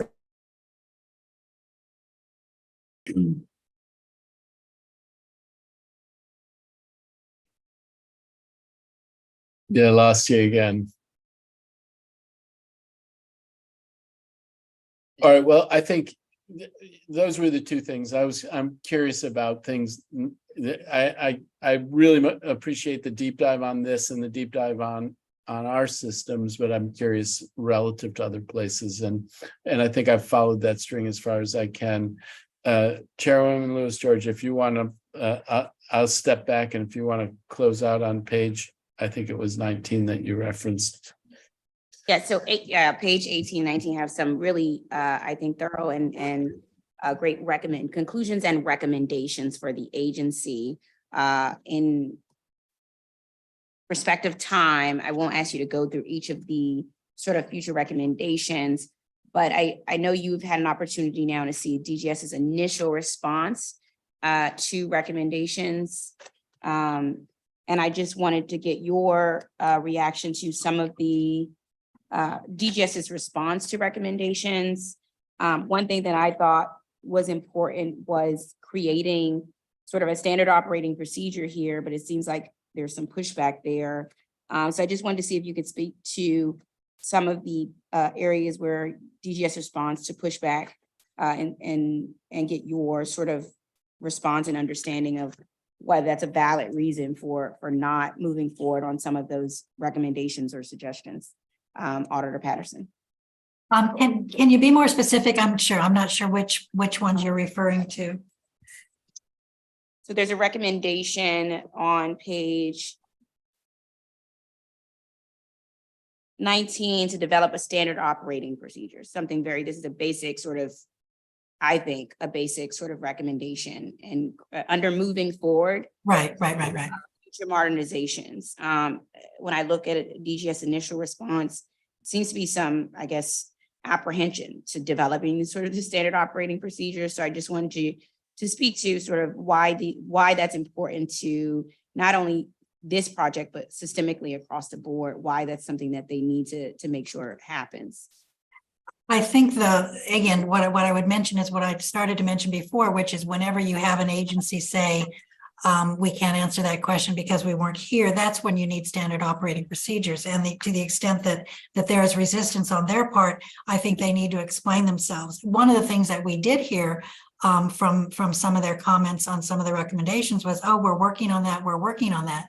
And you see throughout the timeline that you walked through, yes, they have taken steps to get further information to identify the problem, but there seems to be less interest in and willingness to solve the problem. It's like, let's celebrate the problem. We have one consultant give us a list. Let's have another consultant give us a list. So I think these are things that really need to be delved into with DGS. What exactly, if you're not going to have a new standard operating procedure for this particular issue, how are you going to solve the problem that your very expensive consultants have already identified, not once, but twice at least? So I think those are things to really go into with them once they're testifying. Yeah, absolutely. We spoke about sort of the warranty issue, and developing, one of the suggestions moving forward is developing procedures for communicating potential warranty issues to DGS leadership and legal counsel prior to the end of the warranty period. Right. And issues should be identified and reported in a timely manner to avoid service disruptions and encourage sort of third-party repair costs and warranty period. This seems like the obvious, right? I mean, glaring that needs to happen. And you can't do that. Sort of all of that requires, I think, for there to be a standard operating procedure, because you can't sort of define what that's going to look like without that, or you're going to get mixed issue across projects. You will have different things happening across different projects, and you'll get a situation like this happening when you don't have that. But I think you also find, and I'm glad you asked this question of the first panel, you also have the issue of the folks who are responsible for making the repair are not the folks who deal with the child who has to wear a coat in the classroom. Right. And this goes back to the CMC questions that you were asking earlier. Is the standard, and Mr. Luker said, there are some unique features to it. And my suspicion would be what is really unique about the District of Columbia is you probably have at least 20 steps from that teacher making a complaint about something in his or her classroom, up that chain of command, jump over to the other agency, back down that chain of command, jump over to the CMC and their chain of command. My guess is whenever there's a particular issue, there are at least 20 individuals who are going to touch that issue. You don't find that if you have a single agency that has a contractor that does the repairs. But here we have two agencies, DGS works for DCPS, but it's just so fragmented. And that is something that candidly does seem to be the DC way. How many contractors we can get in one chain, the more the better, apparently is sort of the district's way of doing business. Yeah, that's absolutely it. I think the analysis takeaways, which I really appreciated, warranty provisions, timeliness, documentation, all of those sort of takeaways scream loudly to the underlying systemic issues at play. So adding are there anything else you would like to add before we move on to our government witnesses, and any questions we should be sure to make sure we get answers to as we move on to our government witnesses? I would only say, and I don't mean to smile as I say this, put me in the list of people who want heads to roll from your earlier panel discussion. Again, we can't go forward until we look backwards and hold people accountable for what transpired here in 2016, 2017. Absolutely. Well, thank you so much to your office, your staff. Thank you to the team, for you all, Matthew, Christopher, David, for your outstanding work here for the district government, in the hopes to be more diligent with taxpayer dollars and to learn from our mistakes so that we can have better outcomes. So thank you all so much. Thank you. Yeah.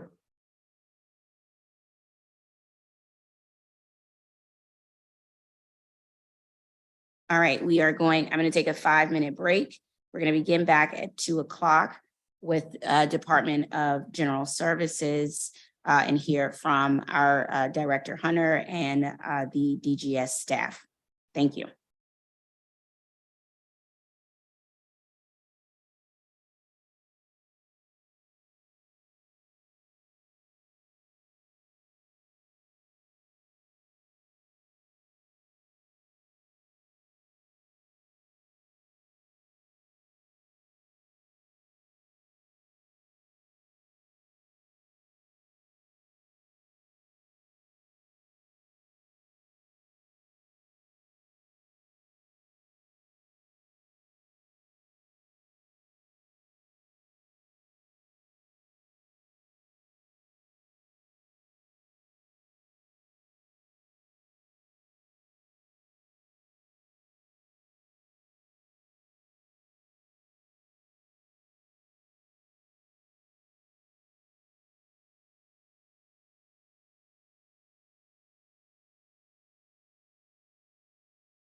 All right, good afternoon.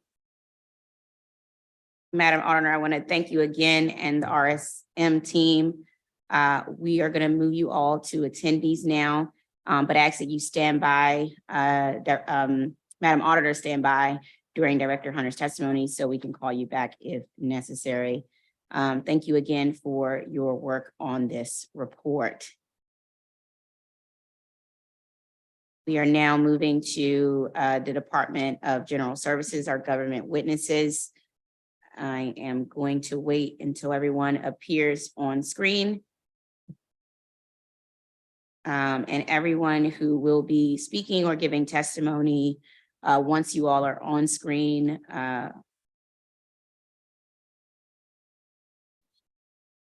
we'll go ahead and swear you in.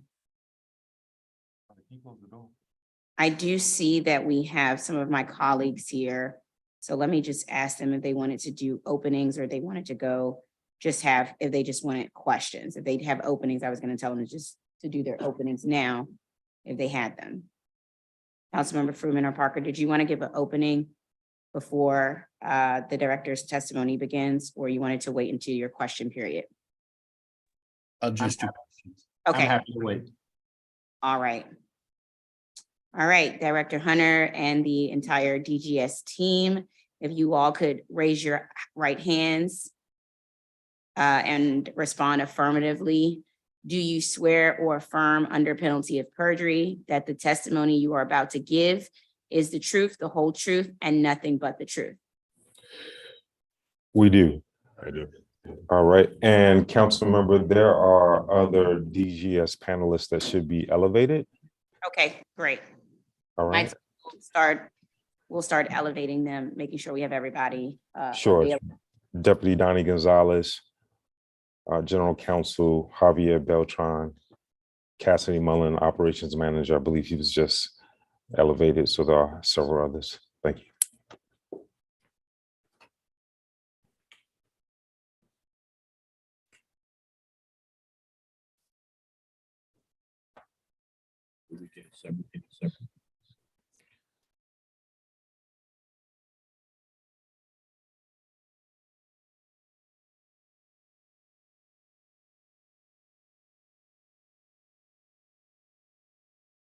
All right, I don't know, you all were in person, but if you want to, we can just do it one more time just to make sure everybody is good to go.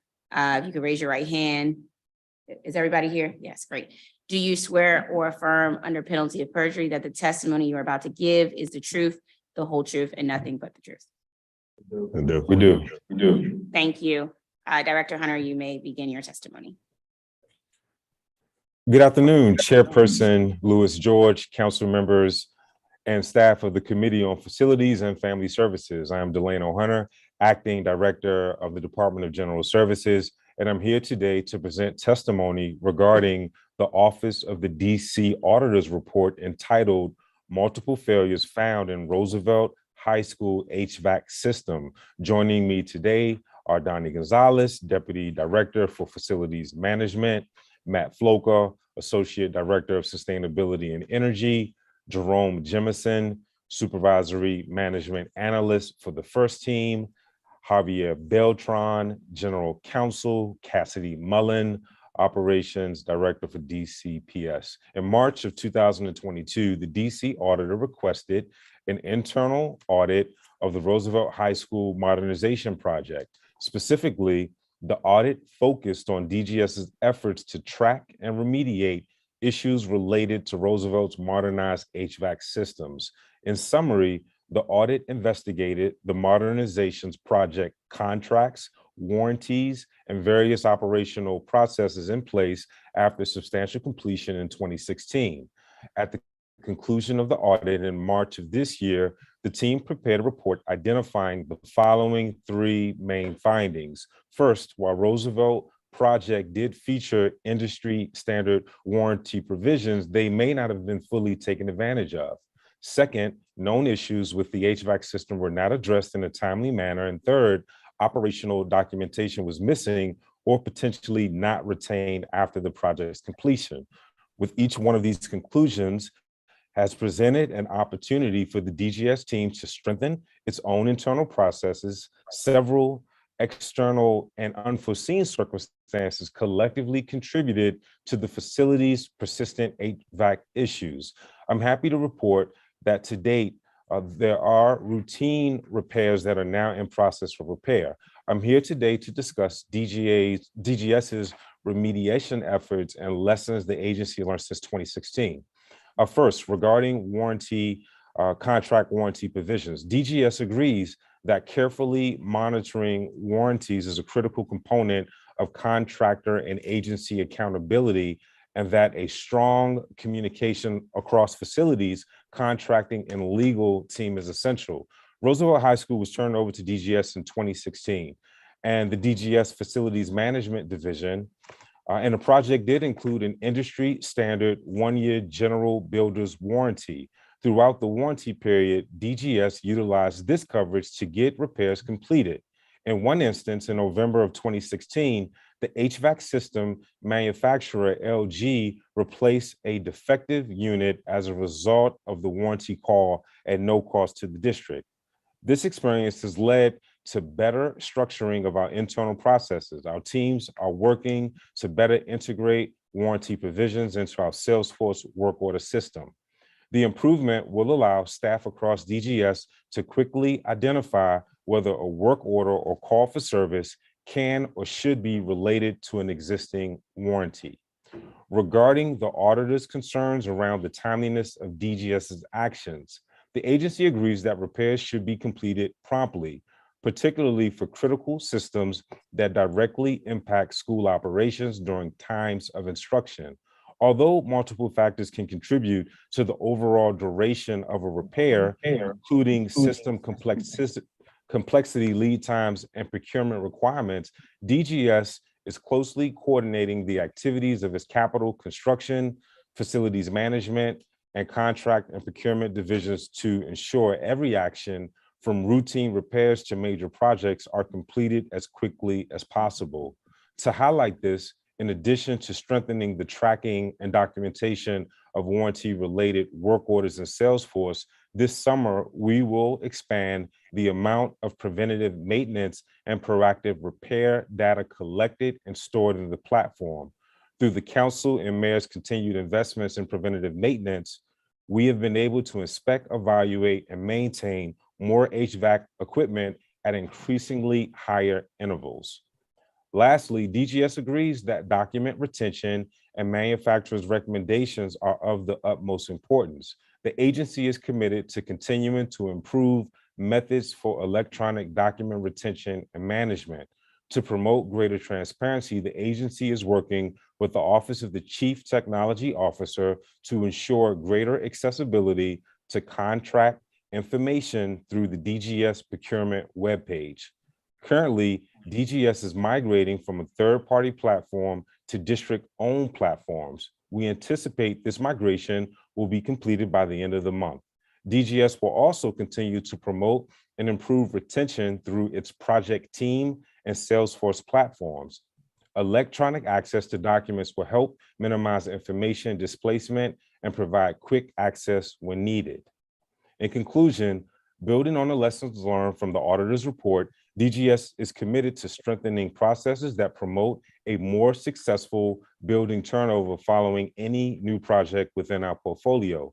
Since the completion of the Roosevelt High School modernization, DGS is focused on developing standard operating procedures aimed at helping guide a smooth transition to occupancy and use in future projects.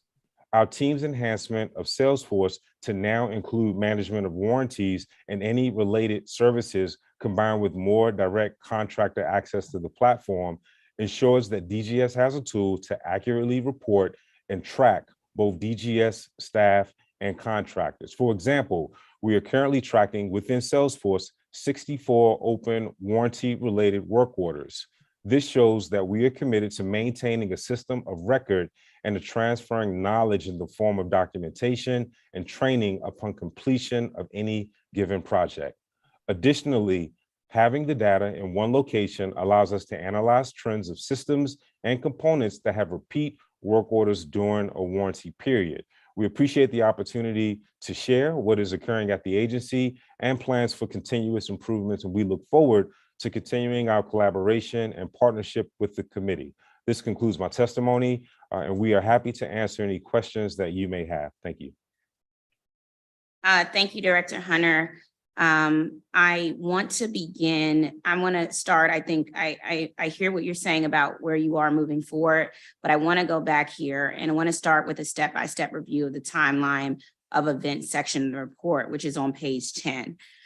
When I look back at this timeline, there is a commissioning and functional testing of the HVAC system that took place from August 2015 to June 2016.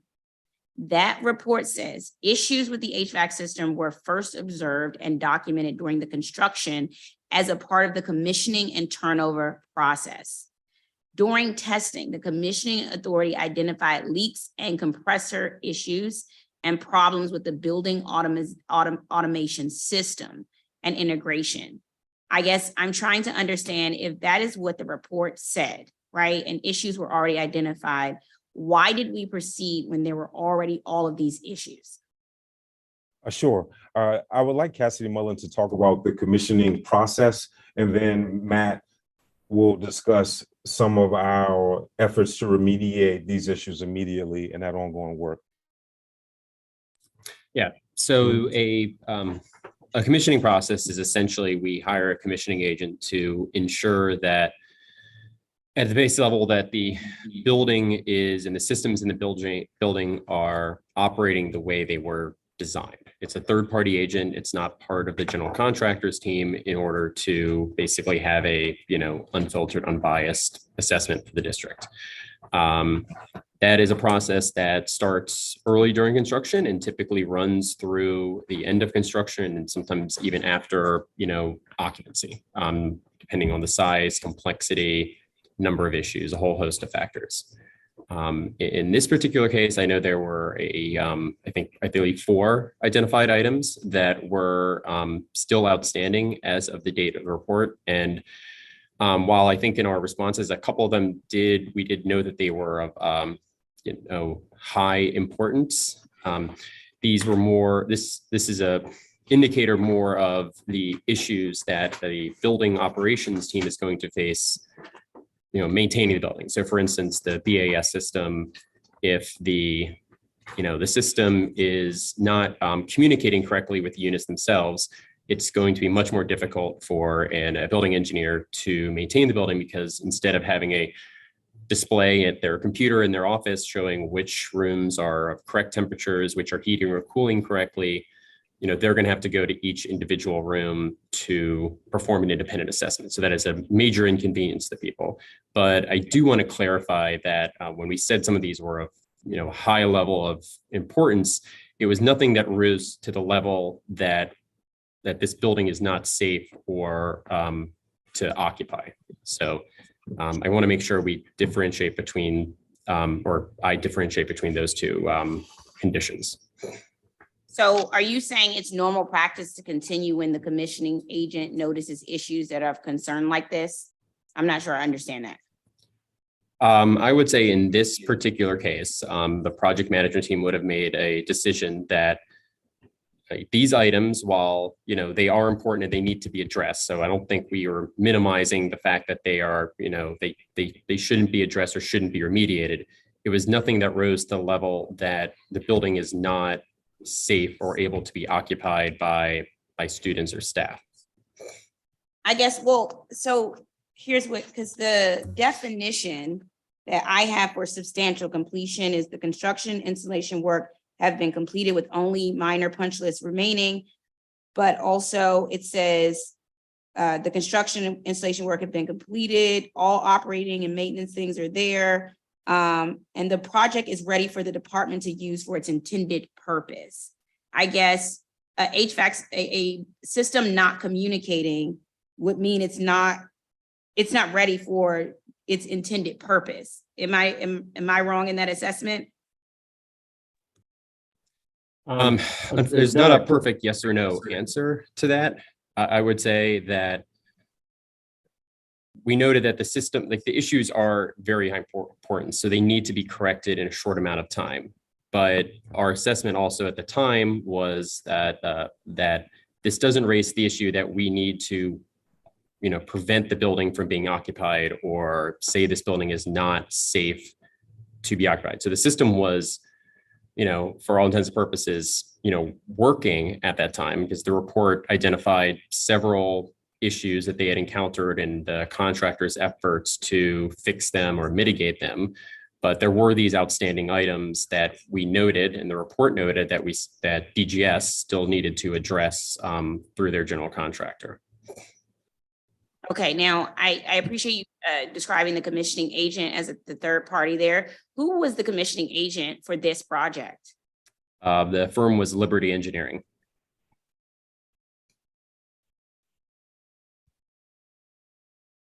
Okay.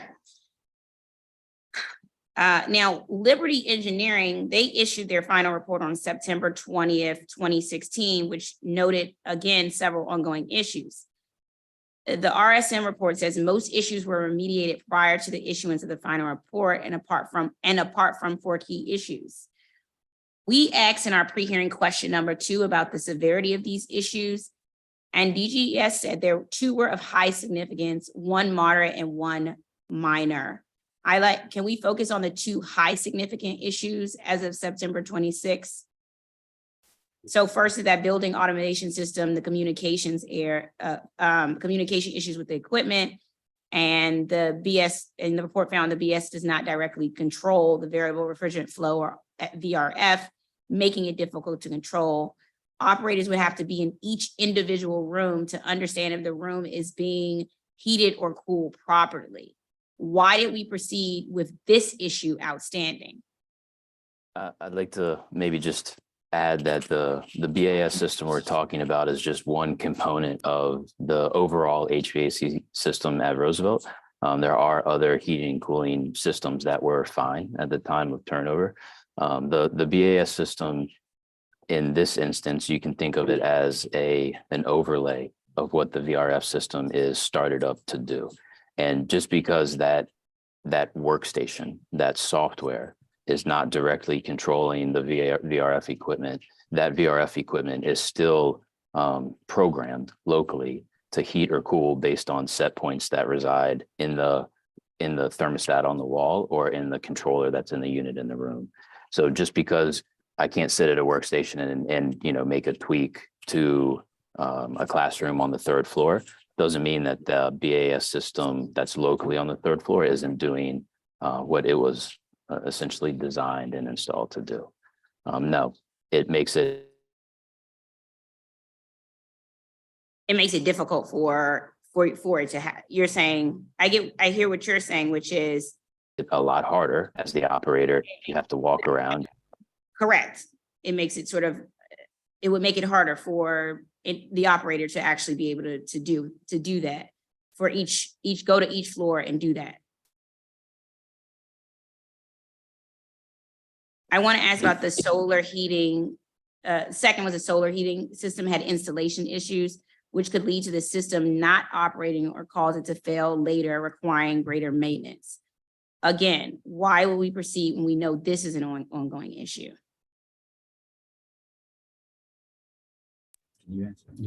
I can, as I think Matt's having some technical difficulties, but I can jump in on that. So I think it's along the same lines where the commissioning report identified issues with the solar heating system that need to be addressed. And so it was not an immediate issue in terms of, this building can't operate. It's more of a notification for us. And that's why we flagged it as, a high importance item, because if we can't just leave it and forget about it, it has to be addressed somewhat urgently, but it's also not something that is going to prevent the building from operating on day one. If there's an item on here that was a life safety risk or something that would just prevent this building from operating at all on the first day of school, that would be a definite reason to hold on occupancy or take more significant action at the time. But, we flag these as high importance because they needed to be addressed. They could have long-term impacts on the school and the building and the ability and convenience of the operators, but it was not a immediate life safety occupancy related item. Okay, when I look at, I think I'm going to disagree with you all, and give me a second, but because I'm a little worried that if a project manager now would have still signed off on this, that we haven't learned our lesson. But, and that's what it's sounding like. But when I look at the initial, the IDL list that was issued in June of 2016, I think, is it the CRM who did that? There's a long, the CMC, I'm sorry, who did that. There is a long list here, and a number of those are HVAC related. And this is in June before this is turned over to you. And you're saying to me that a list this long with issues around HVAC to you mean it's operating properly and that it's ready for the intended use for, and I don't know how you define who's intended use, but the intended use of the school? When I look at, if you look at the copy of Spectrum's IDL report for Roosevelt as a part of the pre-in questions, there are 100 separate issues they wrote down. Air handler unit not running, air conditioning in several basement classrooms, cracks in the wall. This is in June of 2016, before anybody approves a turnover. Are you saying to me with that list, you all still would have moved forward? The project manager would have said, yeah, this is ready for us to turn over to us and DCPS for to use this building. I think like what was said, excuse me, the IDL list was issued before any turnover. So I do know that several of those items were addressed subsequent to the IDL list being circulated. I mean, my response was really just in particular to the 4 items that Liberty Engineering pointed out in their final report. Again, there's several items that go into whether a building is safe to occupy. And if there was ever an item that were either, like I said before, a life safety issue, an item with just base level functionality not working, DGS, you can rest assured would jump in front of this building to prevent occupancy. We do not want people in a building that is unsafe or not proper to be occupied. But I just want to make sure I'm clear. My response before was particularly in the context of those four items in the Liberty Engineering report. Okay, well, I guess I appreciate that. I guess I'm asking then, moving it right now, would a DGS project manager see building automation system having communication issues with equipment, and see the solar heating system had installation issues, and see the list of in the initial report by the CMC and say, yeah, we feel comfortable, please turn this building over to us? I mean, that's a difficult question to answer. I would say that every building that DGS turns over, whether it's a school, a rec center, a police precinct, is very different with their own set of controls and systems. So, I mean, it's difficult for me to say to take, one subset of items and create a parallel to a project in the present day, let's say. I can say that whenever, a building is being finished, and DGS, we do this not just with schools, but across the board for capital construction, we have a commissioning agent. We perform several assessments in QA, QC on the building, including inspections by our sister agencies, Department of Buildings, DOE. And if there's ever an item that, would flag to us that the building is not ready to be occupied or not safe to be occupied, then we would flag that for our client agency, whether it's DCPS or another one. So again, I can't really draw an exact parallel between a project like Roosevelt and the present day, but I can definitely assure you that, if a building is not ready to be occupied, we will be the first ones to say that it's not ready to be occupied. And your determination of whether a building is ready to be occupied is what? What is your definition of sort of safe?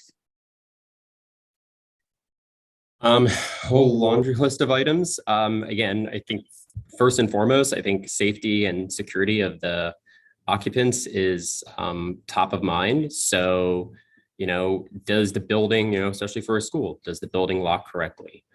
Does the building's fire alarm system and security system work correctly? Does the building's, lighting, water, those type of items work? Again,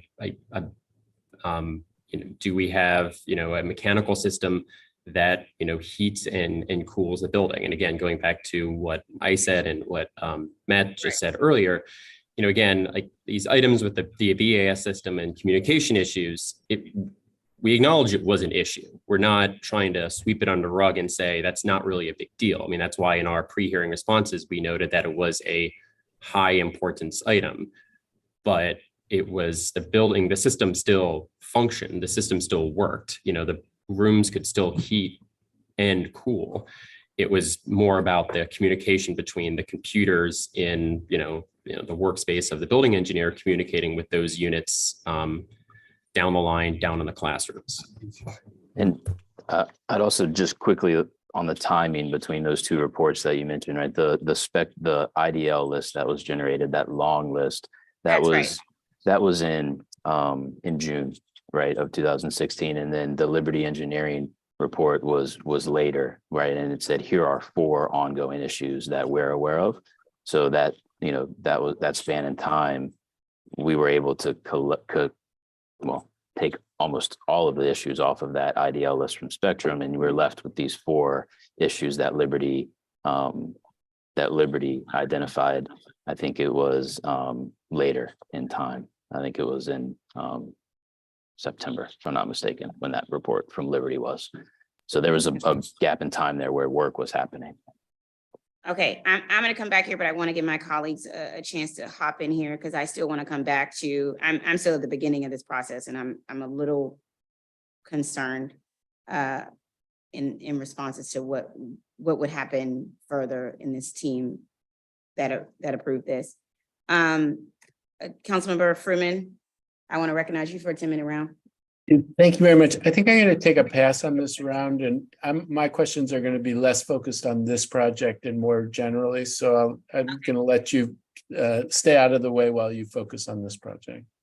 Okay, thank you. Councilman Parker. I promise this was not planned, but I was going to do the same thing. I have no questions for this round. Okay, great. Let me finish up here. So we're in the beginning part of this. We have a team. The commissioning agent is this Liberty Engineering, who is let me tell you, where is the substantial completion certificate? So I think, as we've acknowledged in our response, at this time, we don't have a record of that, but we do acknowledge that that is something that is of critical importance. One of the things that we've put into place now going forward is that document will be collected in project teams, and that will serve as that repository for such documents. Okay, so who's usually on the certificate?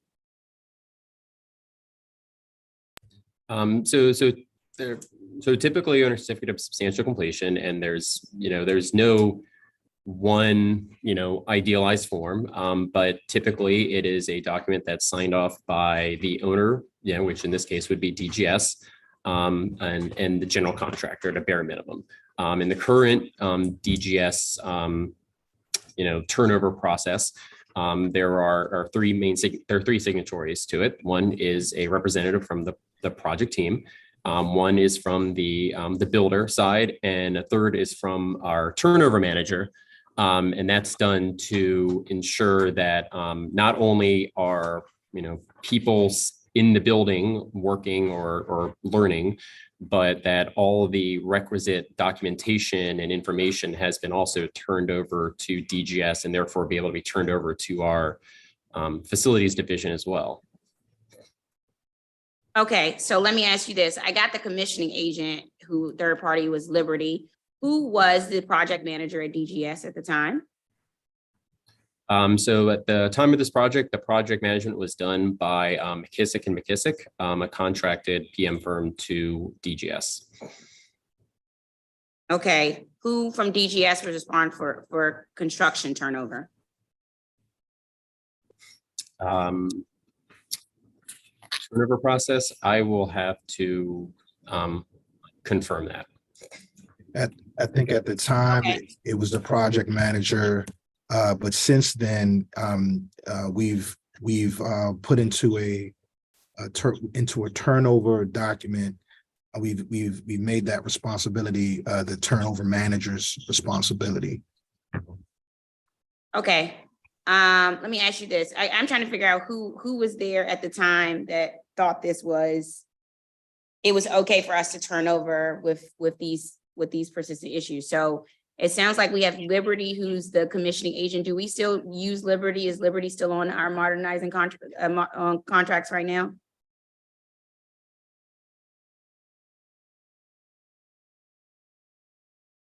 Good afternoon, Councilman. I do not believe so, but I would need to confirm it.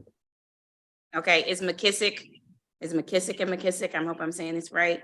Are they still Ms. McKissick is still a program manager for us that is contracted to provide services for the district. Okay, so they still have contracts with us right now. Yes, ma'am. Okay. Are the people on the DGS side who are responsible for this particular project and handing it and the handover, are they still within the agency? I believe at the time the director is no longer here for capital construction. I think there has been 2 directors of the agency since then. So I believe all those parties are no longer with the agency. Okay, I want to jump back to, and I'm going to come back and come back to that for a second. I want to talk about, again, the start of this Spectrum CMC contract at Roosevelt in June 2016. Following their onboarding, the initial deficiency list we talked about, and you all have that as well. They wrote, I guess, 100 separate issues. Air handler units not working was number 1. No air conditioning in several basement classrooms, cracks in the wall, filters not changed and units not being maintained throughout the building. No commission documents are completed for any system. That was number 51. A section of the long jump track is missing in place and water is leaking through the north wall, number 93. Of these issues, how many of them were completed or rectified before November of 2016, if any? I think that's something we need to look at a little closely, honestly. If you think about what happened, Spectrum is the CMC, right? The school is close to the end of modernization or close to the end of the project. They come on board and they start doing their own investigation. That's what that list represents. Then when school starts, the remaining school year, the subsequent school year, how many of those issues were still on the table? I think that's where the Liberty Engineering report comes in. And it's been honed down to only a handful of issues. But I think we can try to get some more of the specifics for you. And I would just add, just for context, like that level of identification is not uncommon. I know from recreation center projects, just through walkthroughs prior to turnover, it's not uncommon to have a list of 50 or 60, punch list items, and many of those things are resolved. And that is a part of those internal checks that we have by having those folks from a commissioning agent to a CMC, or in some cases where we don't have a CMC, a turnover team, at other times the client agency. That is a part of the process and really indicates the health of the process. Is that after $136 million modernization? We pay district dollars, pay $136 million in taxpayer dollars for modernization. And we have a list that says water is leaking through the wall, cracks in the wall, air conditioning in several basement classrooms. That would be fine if we were talking about a school that's waiting for modernization, like some of our schools that are waiting for modernization. But we're talking about a newly just completed modernized school. This isn't a punch list item for a just modernized school. If it was a school in waiting, sure. but not air conditioning not working in basement, classrooms, cracks in walls and things of that nature that are listed, air handlers not working, that's not after a $136 million project. If you spend $136 million right now on your house to get modernized and these things were broken, you wouldn't be like, oh yeah, this looks good. We're done. Thank you, contractor. I know air's not working in my basement, but you did your work for $136 million. Like, it's not, I don't, list. we don't, Councilmember, Councilmember, I don't disagree with that thought. I think that the point that you have is valid. My point is that it's a part of the process. And of course, all items aren't created equal. There are some things that are more minor, which were flagged, and there's some things that are more major. And there was work that was done between the identification of those issues in June to the commissioning agents report that fall, even up until the latent defect notice.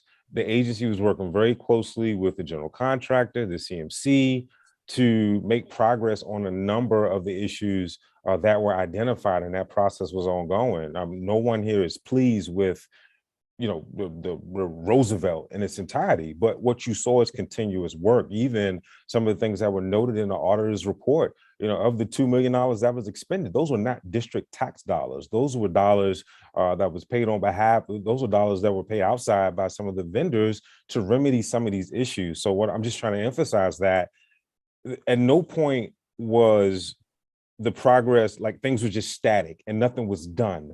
There was continuous work throughout that process to try to remedy these issues. So, because I'm not blaming Spectrum at all. I mean, Spectrum gave y'all a heads up, like, hey, by the way, this is what it's looking like. And you had an opportunity before November to say, we're not going to sign this certificate that's missing right now.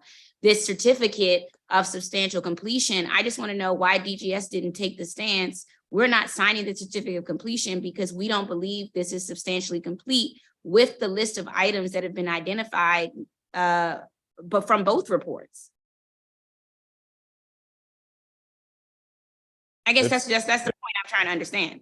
No, point well taken, well noted. I don't, I understand your point. I think to Mr. Mullins, what he sort of indicated is that we look at the certificate of substantial completion not as a finish line, but as a mile marker.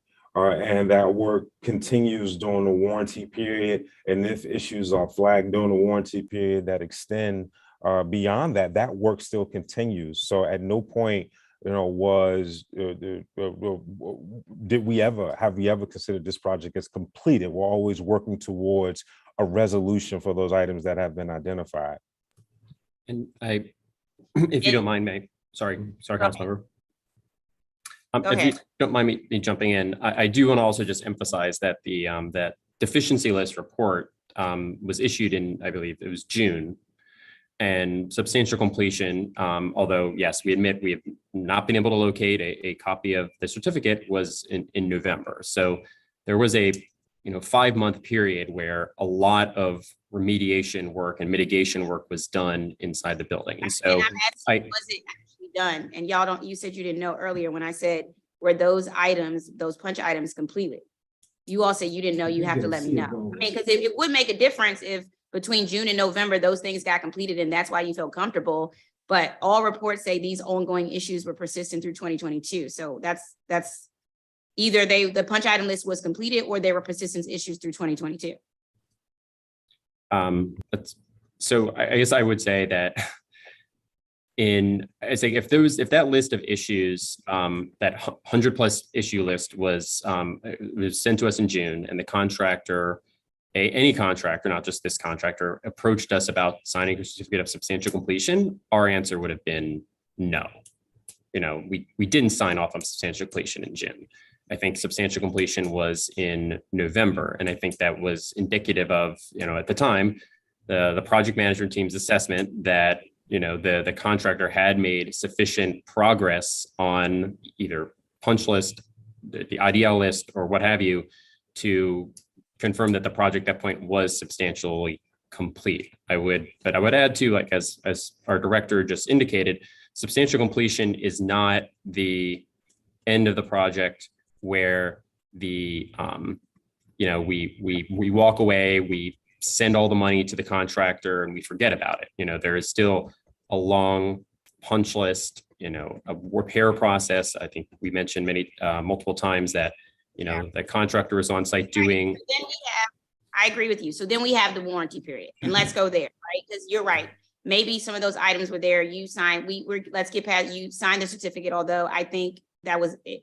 Whoever did a walkthrough, whoever did a walkthrough and said, this is substantially complete after a renovation occurred, that's one area of error in my opinion. But now we get to the warranty period. Why during the entire warranty period did we not file any type of latent defect? So the latent defect notice was really was issued to address a building-wide concern of refrigerant piping and to make sure that the contractor was coming back to address it, which they did. And throughout, you know, from turnover to when that latent defect issue happened, there was still routine maintenance. The vendors were still on site. There was O&M, but the latent defect notice was getting at a very complex and hard to find issue that did take time for everyone to agree on.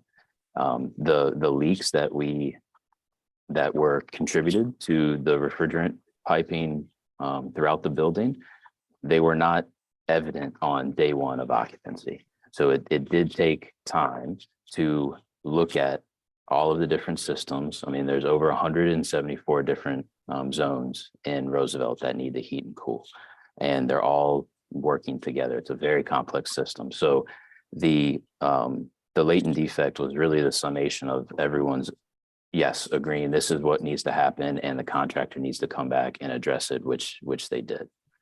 And to just add, Councilmember, I think the North Hour report came in, they were engaged in December of 2018. That latent defects was done in, I believe it was March of 2019. So clearly the department relied on the North Hour report to verify that there was a problem on the site that then we can then convey it to the joint venture to make sure that the joint venture didn't come back out and at least complete the work that they did. So it's really a more systematic approach. It really not just speculation. So we had to have some sort of concrete facts to say, hey, these are the issues on the property. Therefore, we had an independent, North Hour was an independent engineer who gave us those information. That information was formed the basis of the latent defect notice. And that's why we believe it was timely. So did you all ignore the Joyce agency? So before the North Arrow in December 2018, in January 2018, the Joyce agency did the HVAC assessment. The joint agency wrote a report which included this part as their conclusion. Although we were unable to clearly identify what caused the failure or exactly why the heat exchanger would have frozen in or ruptured, we believe heat application and maintenance items may require exploitation. In fact, it may be advantageous to initiate discovery on all VRF systems at this site to confirm operating conditions and reduce additional failures. I think in hindsight, that was in January 2018. When did you initiate discovery at Roosevelt? The report says nothing happened, not until after a second assessment was completed by a company in North Arrow in December 2018. So why the gap between January 2018 and December 2018? Did you just ignore the Joyce agency? I think in hindsight, that may appear to be the case. I think there was ongoing discussions with the contractor to be on site. There were still issues as to the root cause of the problem. I think that's where the issue came in. But in all honesty, I think once we had some definitive process as to what exactly occurred at the site, which was a North Hour report, that's where the trigger for the latent defects notice came in. So we think I mean, clearly hindsight, I think on moving forward, the district and the agency will do better in that regard. But I think this has been a learning lesson for all of us, I believe. It's one that we do appreciate the audit findings, but we're also being very responsive to make sure those things doesn't happen in the future.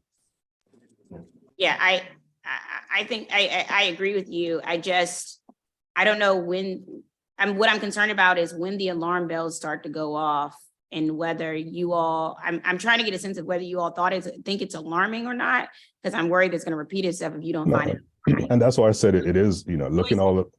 I'm sorry. go ahead. Noise agency report said they found evidence that a strainer screen may not have been serviced since its initial installation, as well as significant water contamination within the VRF system refrigerating piping. That, boom, in January 2018, when you hear significant water contamination within the VRF system refrigerating piping, I don't know how that isn't just like everybody is like red flag, we need to do something and we need to issue a notice. I guess, what would that be a red flag for you now? It is. It would be. Okay. I mean, it is, and that's why I'm saying these has been lessons that have been learned. I think we've learned how to ensure that we engage with OGC, which is our Office General Counsel, earlier in the process.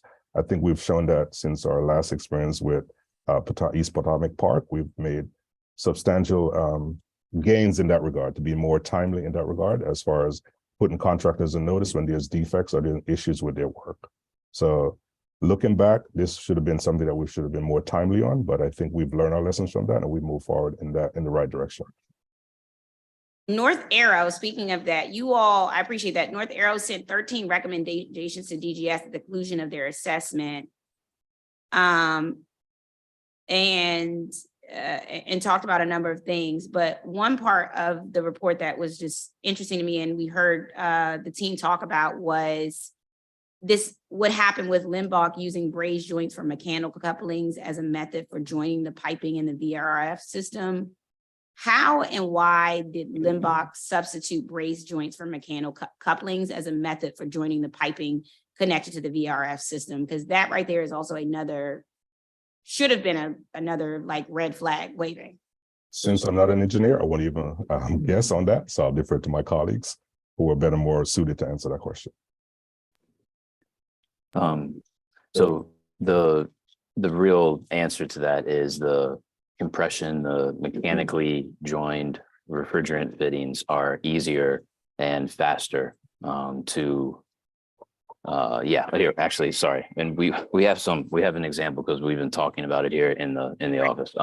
So this is and my background is a little bad, but you can see this is a mechanical fitting, right? This is joined with compression only. And when you do this type of fitting, it's fast. You don't have to use any heat. It's done with tools.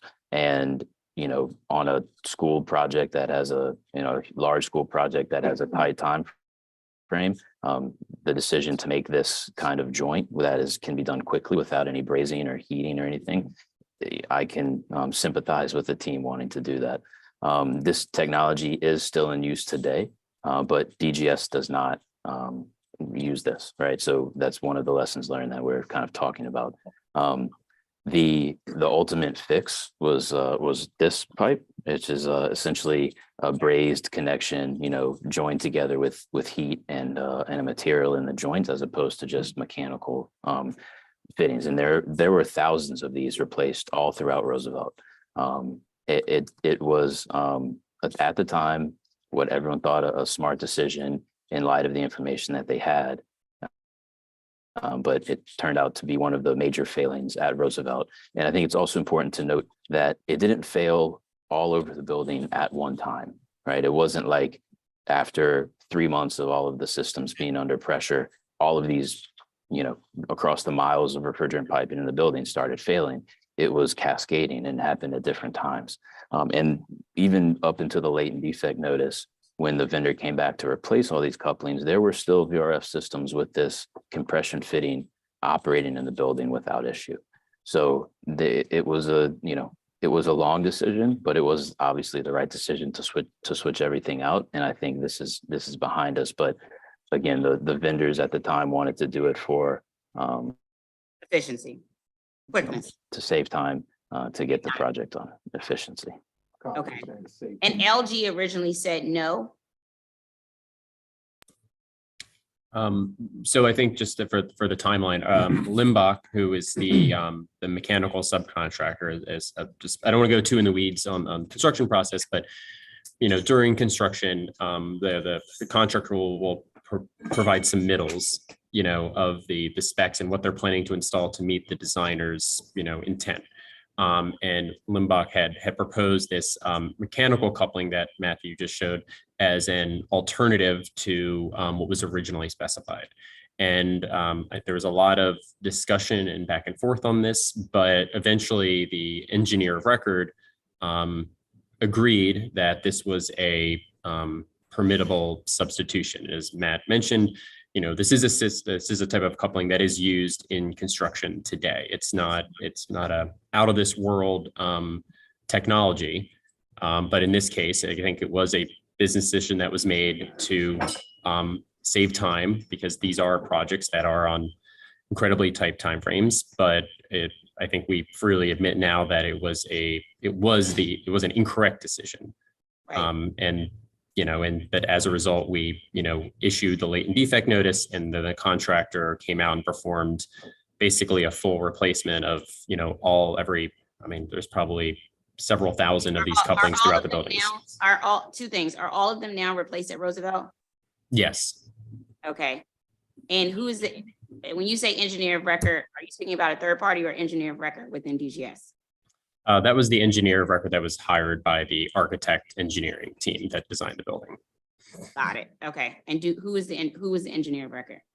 I do not have that in front of me, but I can get that information for you. Okay. Please do. North Arrow sent recommendations to DGS at the conclusion of their assessment. I thought, although I still agree that you should have Joyce Agency gave enough indications, but we're at North Arrow sending their 13 recommendations. How much did DGS pay for the North Arrow assessment, and how many of those 13 recommendations has DGS completed to date?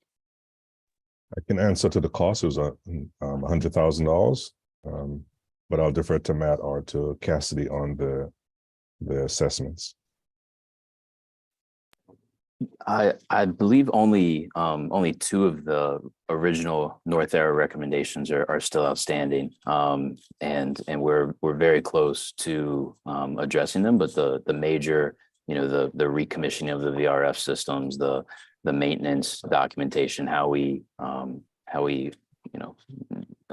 document everything that's happening on site, we're now doing.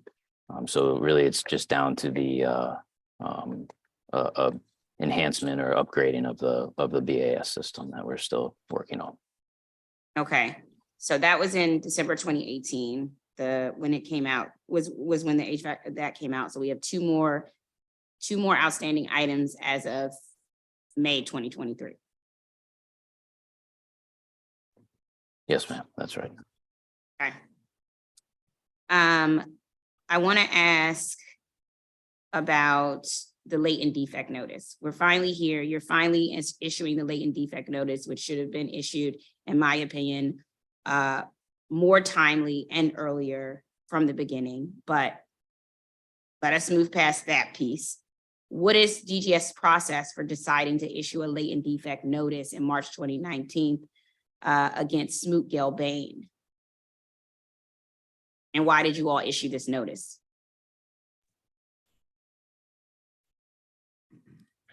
Based on the recommendation from the North Arrow report, we had an internal discussion.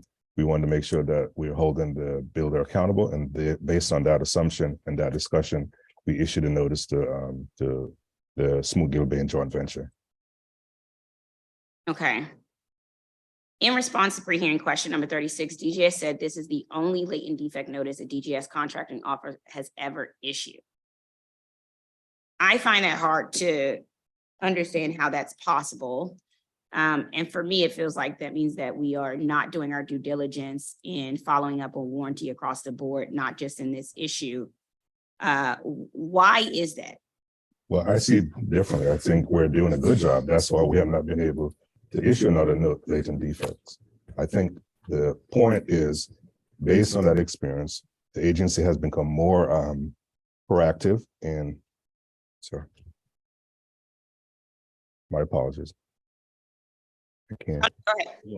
Yeah. No, Councilman, can you hear me? I'm getting a little feedback. I think that has been the rule, really, that if the lack of any other notices suggests that the agency is doing a good job of making sure that we're working with the contractor on site before these issues get to where they did with Roosevelt. So Roosevelt has been a learning experience for all of us.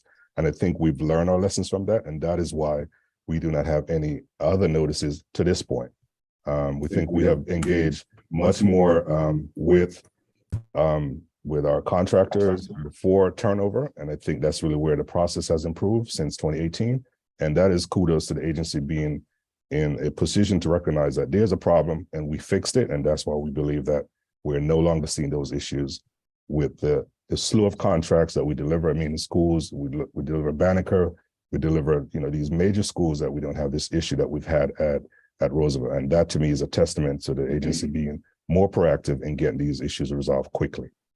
And if I could, council member, I think the committee may be interested in this, just the improvement of the warranty work order process. In my testimony, I cited that there were 64 open work orders that we're currently tracking against warranties, but just since 2018, within the last 5 years, there have been over 700 work orders that have been issued against warranties. So it shows the improvement over the last 7 years of the agency. And if you could, Mr. Jemison, can you talk a bit about just that process and how it's tracked in Salesforce? So right now is our warranty contractors or builders on these sites are now being integrated into our Salesforce system. They are given logins so that when the clients enter work orders, they are receiving warranty work orders in real time. Those work orders are then reviewed by an asset from our CCSD or construction team. They're also viewed by first team during the work order process.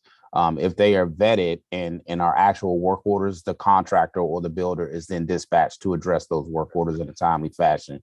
And if so, in the period of that review, if they are not deemed to be warranty work orders, we do issue them to our facility maintenance teams or our sustainability teams with respect to the problem type. But right now, I think the warranty turnover process is really robust. It has been on a steep incline in usage since 2018. And right now it's proven to be successful for us in terms of warranty response. Okay, well, I mean, it's not just so, I mean, we're talking about Roosevelt, and so I won't go outside of that for the moment, but we've heard from other schools, HD Woodson, other schools that we sort of, as the district, have been allowing warranty periods to lapse without any sort of making sure that things are fixed beforehand. We also have John Lewis Elementary School that had some work order warranty issues that I don't know were ever handled through warranty and now will fall on DGS. So I guess I'm trying to understand, when you say the warranty process is now more robust, what do you mean? Sure, absolutely. In addition to the triaging that's done by the first team that Jerome mentioned, Cassidy, if you could, can you talk about the staff that we have dedicated to the warranty management and what their work entails? And then also Deputy Gonzalez will speak to how we've strengthened the turnover process and how FMD is more integrated within the turnover process, which of course leads to just a better working knowledge of the buildings, the systems, the components, the warranties, et cetera. Thank you, Director. For all recent school modernization projects, we now have, as part of our schools construction team, a dedicated warranty and defect manager. And this person's responsibility is monitoring all of our recently completed projects, and then working hand in hand with the school staff, the contractor, to ensure that these items are resolved as quickly as possible. And one of the changes which Jerome alluded to was that, starting especially with the turnovers that's happened this past year, the general contractor now actually resides within Salesforce for the projects they turned over. So when let's say a teacher or a custodian puts in a work order in the school, that now can get routed directly to the contractor for them to address. So now we have a very robust and essentially real-time ability to track how these items, the quantity of items being logged in, but also how quickly they are being addressed. So we can notice things like patterns or frequent failures, and making sure that the contractor is being held to account. So sometimes these warranty issues, they exist, but they kind of they maybe don't get put into Salesforce, or they kind of get lost in the shuffle. And then, like you said, like sometimes these warranty periods, they pass, and then in some ways our hands are tied. So this allows us to be much more reactive and proactive at the same time to address these items with the general contractor. And I think to your earlier question about there just being one letter from our contracts and procurement division that went out, I think part of that is indicative of just the I think the very unique nature of Roosevelt and severity of Roosevelt. But if there are situations that that do warrant either C&P involvement or just are not being addressed, then we will escalate that issue to our contracts division to send them essentially a cure notice or a defect notice showing that they are in violation of the contract. Okay. Thank you, I want to Councilman. come back to Roosevelt for a second, but I want to understand this one piece because I think this is good, but to make sure we have it. And I'm understanding that the new system you have a new system responsible for monitoring warranty provisions, and you have a dedicated warranty defect resource representative who is responsible to identify warranty items and follow up with the contractor, which I think you put in your response to pre-hearing question number 16. But then later in response to pre-hearing question number 26, you said DGS has not established a Salesforce warranty manager position. So help me understand which is it, have you hired someone for this or not? Or what's the difference between the representative and the warranty manager position that that you've hired for or haven't hired for? I'm want to see what the update is.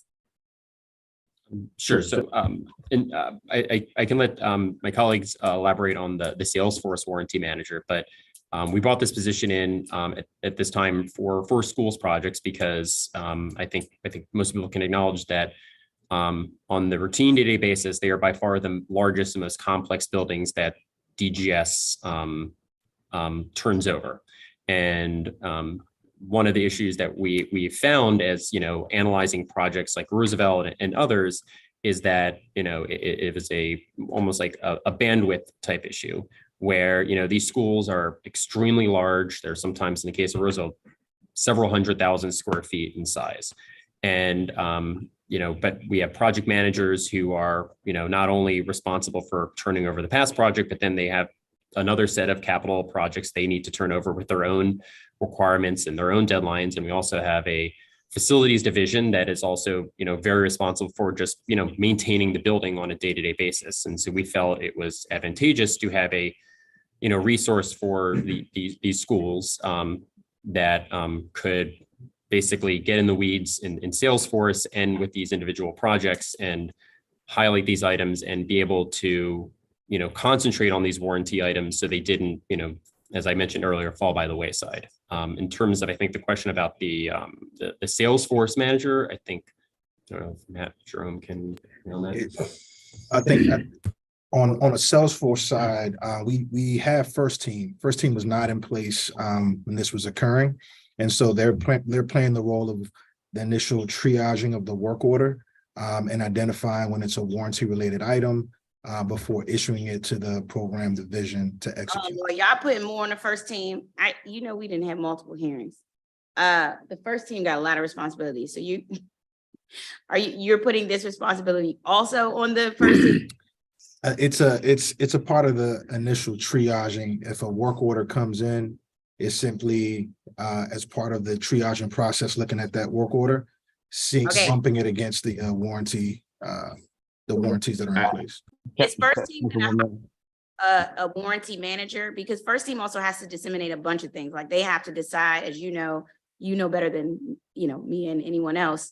You all have to make a lot of determinations. The First Team, as relates to sort of, it's something mechanical and electrical issue. Is something warranted? Is this high priority, or is this routine? Is this? So, the First Team we already working towards making First Team one that disseminates things really well so that we don't spend too much money, we don't contract too much. I don't think, given this issue, that First Team by itself should be doing this, that first team needs a warranty manager of some sort. So I Suggest want to, It's already too many decisions to go through. to kind of clarify, we don't want to look at it as an additional responsibility.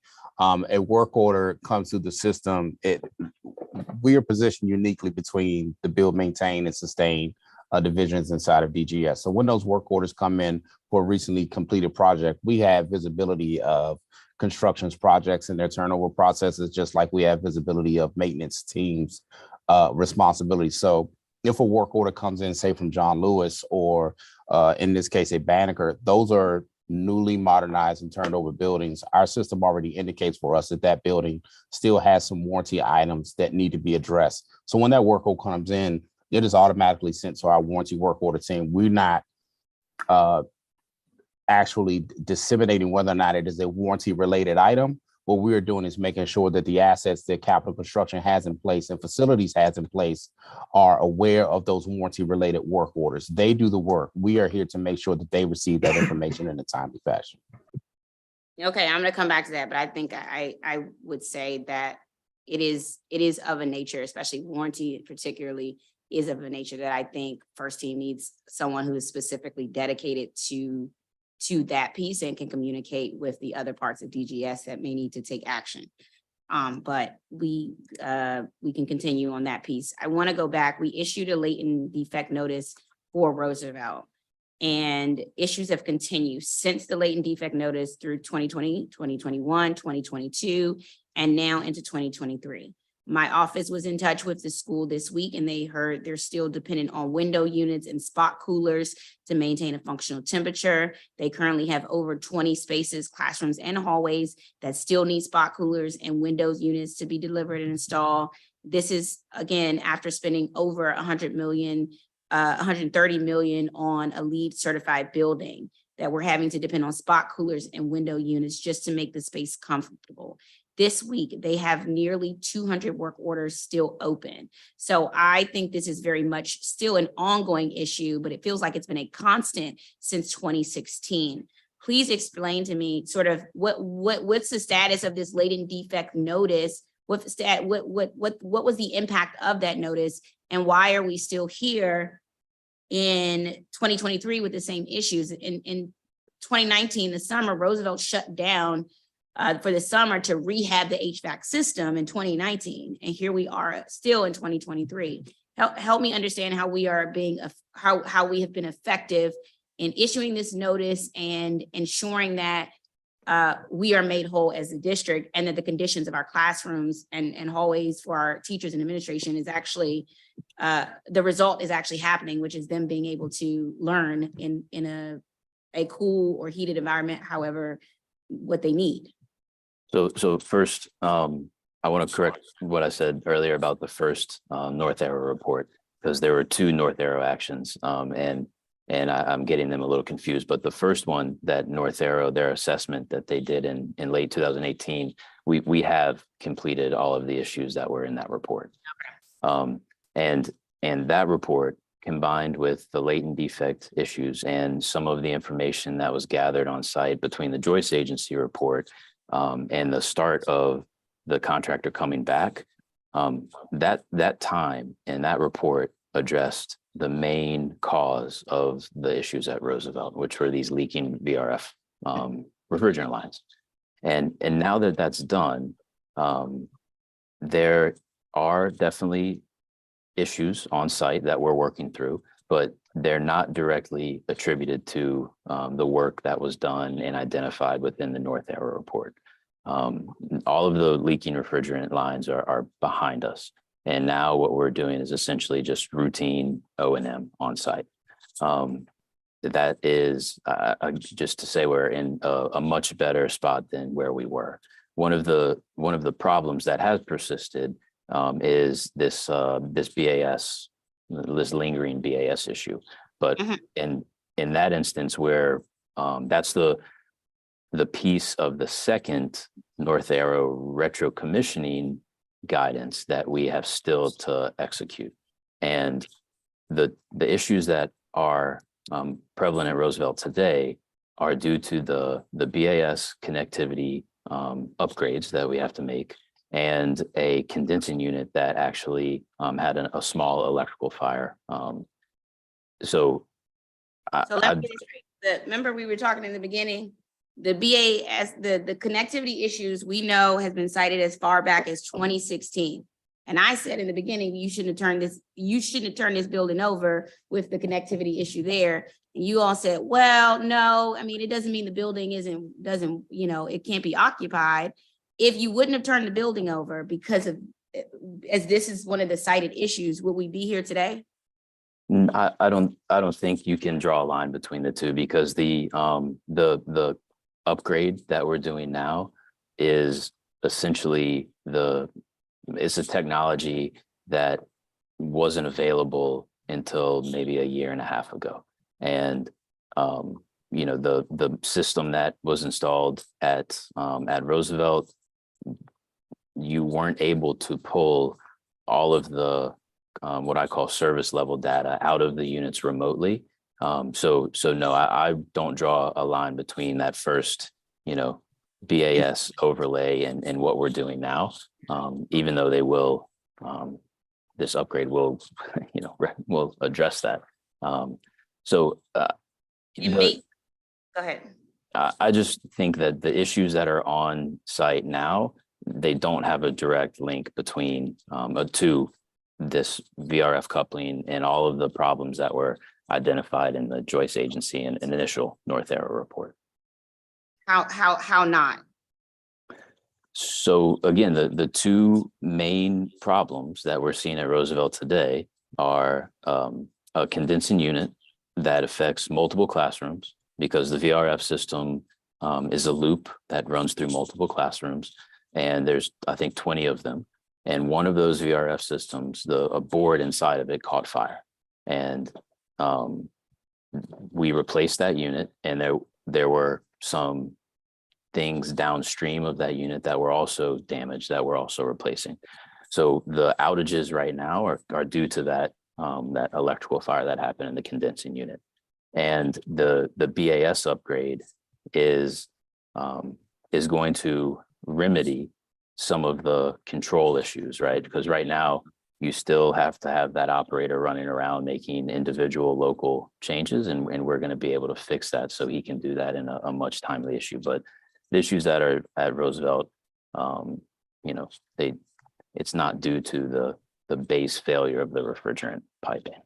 And while we're waiting on those repairs, You may be right on the engineering hand. I think for the community, it feels like they've never had a properly working HVAC system from 2016 to now. And I guess you're saying the root of each of those issues have been different from year to year. It's been an ongoing issue. But you understand, you heard the witnesses who are teachers, for them, every principal who has been a principal of there's been 3 since this building has been turned over, have had ongoing HVAC issues. And it's never been sort of a building free of no HVAC issues from the time it was delivered over. But I hear what you're saying, that there's a different engineering reason for each. The other thing is, how much has it cost us? How much has it cost us in figuring out assessments after assessments, maintenance work after maintenance work, replacing bolts, replacing things? How much has it cost us because we didn't do something sooner, and we allowed this building to be turned over, and we allowed the warranty period to lapse without doing anything?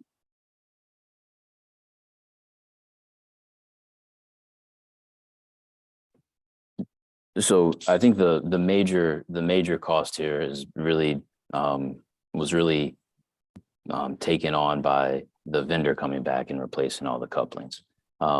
Everything that we came out of pocket for, and DGS essentially paid for, were some of the North Arrow assessments to help us ultimately fix everything, and then some of the retro commissioning, the most recent retro commissioning project.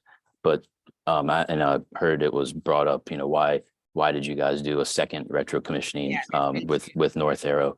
While the issues at Roosevelt did help inform that decision, it wasn't explicitly done because there were issues at Roosevelt. It's also a piece of the Clean Energy DC Act, where and BEPS compliance, this is a site, Roosevelt is a site that needed retro commissioning based off of that. So there are multiple factors, and we wanted to leverage, this vendor being able to do the energy focused retro commissioning, but also having the experience of everything that had happened subsequently at North Arrow. Just And- this past fall, and I think in October 2022, am I right? Hobbs and Associates completed a new assessment. It's not working. There we go. Sorry. In October That- 22, Hobbs and Associates completed a new assessment. And I think included in their finding was evidence suggested that routine maintenance had not been performed. So the Hobbs assessment was done as part of the second North Arrow retro commissioning, because Hobbs was if LG has local what's the right word? Local relationships with vendors. So whenever Roosevelt was turned over, the Joyce Agency was the local vendor that was representing LG, that transferred to Hobbs. And Hobbs, when we retro commissioned the VRF systems and made sure that everything was functioning, did identify a concern with routine maintenance, but I don't think that concern was fully valid. I know that Spectrum does routine maintenance, and I think that there were issues that Hobbs were seeing as part of their startup of the VRF systems. But I think everyone at DGS is comfortable with what Spectrum does from a routine proactive maintenance standpoint. One of the problems that we are solving for now, and we're going to really get behind this summer, is the data, though, right? How can we really truly say that? Show me all of the records. This summer, we're going to have this new module within Salesforce where it's really easy to document everything and actually, in one clear, concise way, show that all of this proactive maintenance is happening. But we haven't had that to date. We do have records. And we do have records, council member. I mean, the Spectrum provides over 7,807 PM preventive maintenance activities annually at the facility. And so there are records that show their maintenance activities. Okay, yeah, because when I see the Hobbs report, I was a little bit concerned that it suggested that routine maintenance had been happening, because then I was wondering how is that, and whether that's Spectrum actually not doing their job or doing their job. And I hear you saying that you have some disagreements with Hobbs' assessment on that. But I want to take a moment to allow my colleague, Councilmember Parker, to have a round of questions and then come back.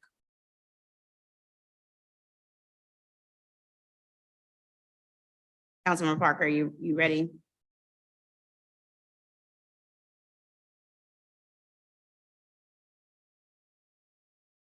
All right, I'm going to continue until he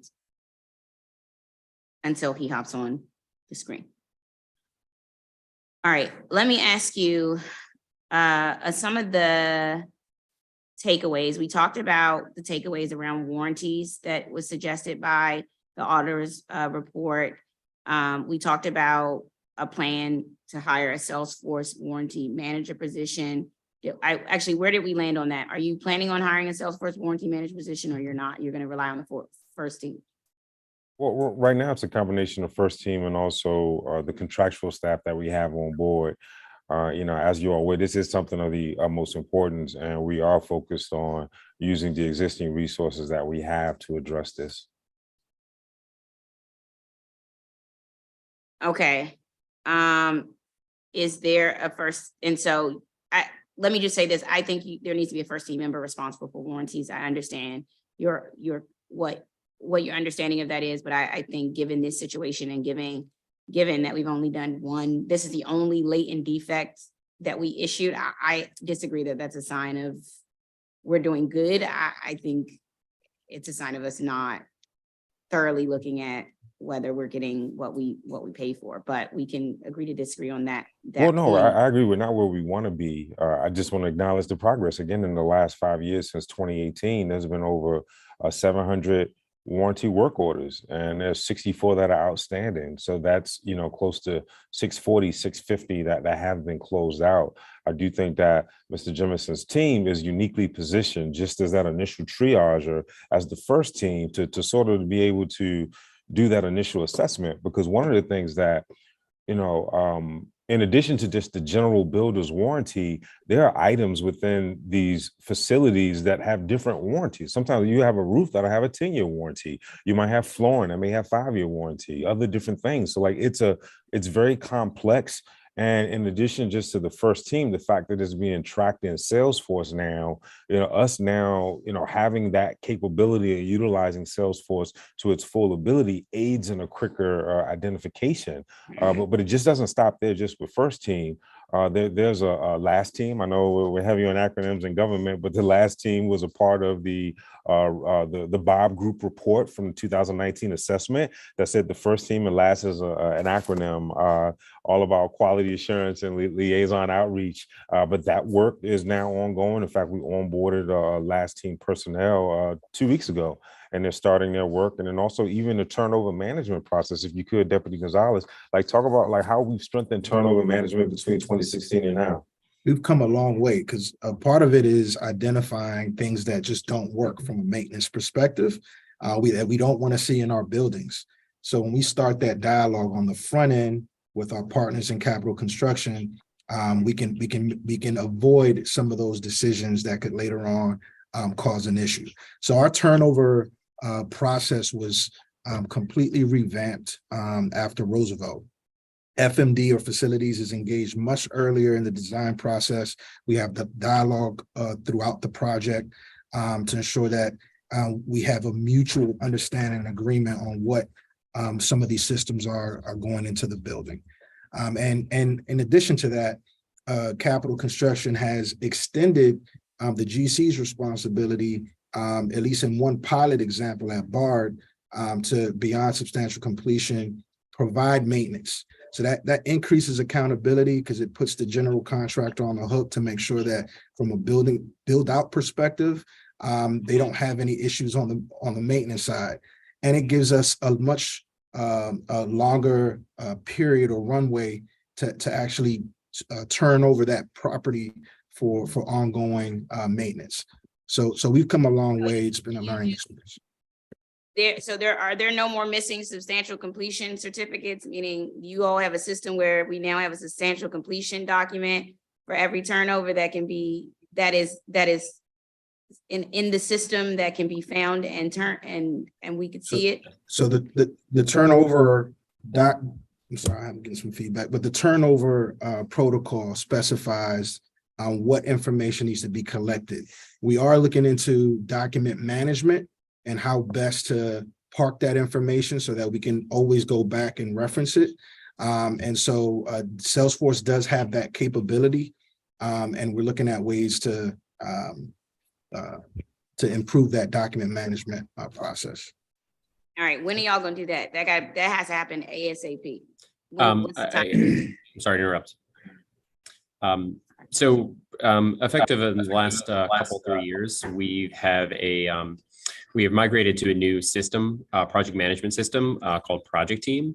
And every capital project done by DGS, not just schools, but every client agency that we work with, where all project documents, files, and all the processes in there reside in that system. So at any point in time, any document, drawing, submittal, invoice, what have you, is readily accessible. So I think, like, as you mentioned earlier, it significantly reduces the chance of these documents not being able to be located several years later.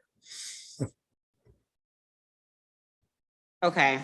And then I do want to then at the turnover point in turnover internally, when something is transferred from our capital division to our facilities division, that whole package is then transmitted to facilities. So then all those systems, all those information, they have it at their fingertips. And I think one of the things I want to mention that I don't think I got to before is that one of the pre-hearing questions regarded sometimes the lag between when a building was maybe occupied and the substantial completion date. One of the reasons you see that sometimes is because, substantial completion is not just, it's not just our people sitting down in the chairs learning. It's not just getting a C of O from Department of Buildings. It's also all the turnover documentation. So we're talking about particularly O&M manuals, because it's, it'd be very unfair to someone in the facility side to have to maintain a building without the guidebook on really maintain it. So, we, as from the capital construction side and working with our partners and contracts and procurement, we have very much held contractors' feet to the fire in terms of not giving them this, this substantial completion date just because, hey, we opened the building, there's a great ribbon cutting, everything looks pretty, just give a certificate. It's like we're saying no. I mean, we had projects just very recently that, there was a 3, 4, 5 month lag, and maybe the building was functioning, it was open, but critical documentation, critical items had not been turned over to DGS as their contract required. And so we declined to sign off on substantial completion until that was done. I think it's good that DGS established a project team as a database for saving contract documents and warranty materials. Can you all just share how the information in these documents get fed to sort of, I guess, trades employees, either with DGS contracted vendors or CMC employees? So I can jump in a little bit on that. So Project Team is a purely web-based system, so it can be used by anyone. So we can put anyone in any project at any time. So it's not a system where you have to be on a specific system or specific login. If you want to use it on your phone or your tablet, you can use it there. So you can, when we turn over a building, someone working in the building can bring their laptop or tablet, or just if they're just at their computer at their desk, they can pull them and say, hey, I want to look at these drawings. I want to look at this manual. I want to look at this and that. They can just easily pull it up and it's right there at their fingertips. And then, but the capital team still stays in the project as well. So if there are questions that come up, for example, if there's an issue that comes up maybe 2 to 3 years later, so some maybe defect type item, we can then quickly access that information. We've had instances recently, I think success stories where, we found out a school flagged a work order item that maybe something wasn't working right, or let's say like there's instances where maybe the playground surfacing wasn't, was sinking, and, using that information at the ready, and the warranty information, we were able to quickly engage with the contractor. So on different opportunities, they came out and fixed it quickly and at their own cost. Whereas in the past, likely that would have required DGS facilities at its own dime to do it, just because of that gap in information. So I think, like we've all said here on the hearing, I think there have been some very significant steps taken to fix some past problems. And to your point, council member, we'd like to extract some of that information, even though we have the ability to access it. We'd like to extract some of that information and park it in Salesforce to make it a little bit more readily available to the facility maintenance staff as they do their day-to-day work. Is there like a Salesforce module to do that? Currently, our existing Salesforce module has that capacity. So it's just about how to migrate the data, which is what we're looking into. Okay. I want to talk about the system because I'm trying to, in moving forward of how we do better here. In pre-hearing question number 30, we asked how many schools had that variable refrigerant flow VRF HVAC system like Roosevelt. And DGS said 56 schools have this type of system in all or parts of the school. That's roughly half our DCPS buildings. Is the VRF system a good system? Does it work as designed and not require too much additional maintenance or repair work? Where are you all in that assessment? Because I'm just concerned about what we have at Roosevelt being replicated throughout the system. Well, I think it would be fair to say that Roosevelt will be an outlier. When you look at the other 56 systems, there's some are functioning, some are functioning at a high level. That is a result more recently of some of the investments we've made in preventative maintenance. That PM program that we instituted last fiscal year, and now in the mayor's proposed budget, we propose expanding it to other client agencies, including DPR and some of our other buildings, like absolutely has been a game changer for us. So again, I would, acknowledge Roosevelt as a very unfortunate situation, but more of an outlier as it relates to VRF. If you could, Matt, if you can talk a little about the performance of the other 50 plus systems. Yeah, Matt, I want you to answer that. I'm gonna add something in there so you can just do it at the same time. I guess we're confirming VRF system is a good system. I know we asked about the specific type of VRF system at Roosevelt, which is manufactured by LG, which DGS, I believe, deemed unreliable and written out of its building specs permanently in 2021. You all say that this type of system is in 7 DCPS buildings, including Roosevelt. Is that a problem? And do we need to replace the system in the other schools that have it now? And so is it VRF systems are good, not manufactured by LG? And then for the ones that are manufactured by LG, is it those are deemed unreliable now and we need to change all 7 of those? I don't think we need to change the LG systems. No. We want to move away from them and stop installing them because we know that our maintenance teams work better with heat pumps. We know that there are certain technologies now that we're going to start training and have been training contractors and FTEs to actually be more familiar with, and VRF is not one of them. Yes, I think VRF is a fine solution in certain instances. One of the historical problems with VRF is just visualization of what the actual pieces of equipment are doing. So in the case of the LG systems, we know that one complication has been that visualization. So with the BAS upgrade I mentioned at Roosevelt, we're going to install a secondary platform that tells us what the LG equipment is doing. And we're going to do that at all of the LG sites. Different manufacturers offer different solutions for that visualization. Daikin offers something different from Mitsubishi. But I think what we've taken from Roosevelt is, lessons learned, protect the VRF systems from electrical fluctuations so you don't damage the controls.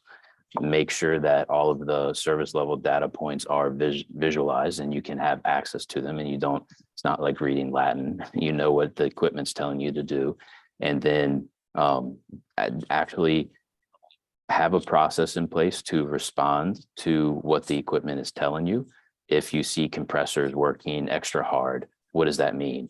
Well, you probably have a refrigerant leak because that compressor has to do more work to circulate less refrigerant. So we do have a way better understanding of VRF systems, and we are putting certain pieces in place so we can respond to the infrastructure that we have now and better maintain it. But it's not a technology we want, especially building wide, to utilize moving forward. And we're not. Yeah. I think we can all agree on that. Okay. I guess then I'm not if our maintenance team works better with heat pumps, and we've had a number of issues with the VRF systems, especially those with LG, I don't know. I don't know. I guess help me understand why we should continue to, we have a number of buildings with VRF systems now. Should we just cut the cost of, we're gonna have to keep maintenance them, we're gonna have issues maintenance them, and do we need to switch them all out to different systems? There's no real way to do that across the board because of the configuration of a VRF system. It's very dispersed, and it has the refrigerant lines or the roads between all of the different pieces of equipment. That makeup is very different than a system that has VAV boxes and a lot of ductwork, or heat pumps that need to be close to the classrooms that you're heating or cooling. Right. So you can't, I mean, if you took a VRF school and turned it into a heat pump school, you'd have to take 30% of the classroom space across the board to do that. It's just not feasible. Yikes. Okay. That's a nightmare. Okay, well then let me ask you this. Is it you all's policy to record evidence of regular HVAC maintenance, i.e., so I learned too much about pH levels here and way too much wonky stuff that I never thought that I would have to as a result of the system. Is regular maintenance include checking pH levels, testing condenser loops down, changing filters? Like the maintenance then has to be different and it has to be more frequent, and there has to be a record of it given what we know. So I Are want to those in place? They are, and they're getting better. And I'll make an example of what Donnie was saying earlier. You know, Spectrum has these records in their maintenance records from Roosevelt, but they're Spectrum's records. So how do we develop something in DGS that can either translate those records to our Salesforce system or give the contractors that we use a module to actually record the preventative maintenance? And we're going to do both. So we have a much better understanding of all of the different, tens of thousands of pieces of HVAC infrastructure across DCPS. We have it in an asset module in Salesforce, and we're further building out this maintenance module, which is going to say, this is what needs to happen in July. This is what needs to happen for heating readiness. This was what needs to happen in May. We know all of this. We are just working to put it in an actual a module within Salesforce, so those records are kept long term, just the way we're talking about the the certificate of completions. And we know we're taking care of the equipment the way that the manufacturers want us to. Yeah, because it just comes with a lot more maintenance requirements as a result of that. When do you, this summer, is that when we think we're gonna have that integrated? So we're going to start utilizing the platform over the summertime, and moving into next fiscal year, we'll have more vendors actually working within the platform to do preventative maintenance and start to spread it to other entities like CMCs. But we're going to. That's what I was going to ask you. Is that including CMCs? Because I'm worried that not enough DGS or CMC employees are trained in how to operate these sophisticated HVAC systems. And even when I look at pre-hearing question number 37 about training, DGS cited the attendance of 7 employees to a training program as evidence that we're doing enough to prepare them. But we have dozens of people responsible for this work. And so what else can we do to ensure they're prepared to do a good job maintaining our systems? And Councilmember, we certainly want to invest more in training for our staff. But I'll tell you at Roosevelt, the CMC there, I mean, they're trained in Siemens, Johnson Controls, BAS systems. They're trained in systems like Daikin, Train, Carrier equipment. So there is a significant amount of training and expertise at this particular CMC. But we certainly want to create a system that applies to both CMC sites and non-CMC sites to collect all those individual preventive maintenance data points. Yeah, because I'm trying to figure out what my thing is. I don't think we are monitoring their work, and it needs to get recorded in Salesforce so we can track it. I mean, I haven't made a definitive conclusion of whether I think CMCs are the right way to go or the wrong way to go, and I think even Kathy even alluded to it. Like I can't do that, but the only way for us to get to that point, or for me to understand it, is that if we're monitoring and making sure they're doing it, that we're monitoring them and collecting that data. Councilmember, I agree that monitoring is key. We can improve that. We have monthly reports that we receive from all our CMCs. We have regular walkthroughs along with school staff, but we can go a step further and actually, to Matt's point, own the data that gets inputted by the CMC directly, as opposed to waiting on these monthly intervals of reports. Okay. I noticed, so with the CMCs, we use you see 9 of its 117 public school campuses. DGS uses 9 CMCs at 9 of them. Each receives a fee for basic services ranging from $26,000 to $93,000 per building per month, as well as a list of reimbursable services on top of that, typically either from $150,000 to $250,000 for the duration of the contract. As we've mentioned, Spectrum is the CMC at Roosevelt and has had that contract since the building was turned over in 2016. Let me ask you this. 8 of our 9 CMCs are currently operating under short-term 4-month emergency contracts. The only CMC currently operating under its original contract is Spectrum at Dunbar High School, which is in its 4th and final option year, which expires in August 2023. Why is that? When was the last time each of these contracts were competitively bid out, and what's the plan to rebid these contracts? So I'll take that one, Councilman. So as we've had prior conversation during the budget hearing as well as performance hearing, we've had some challenges moving out of the COVID environment into where we know operating normally. As you know, DGS was probably the largest agency dealing with procurements for the agency and the district. So we're now moving towards getting those back competitively. So we expect to have those awarded by October of this year. We realize there is, the last time this was competed was 2019, I believe.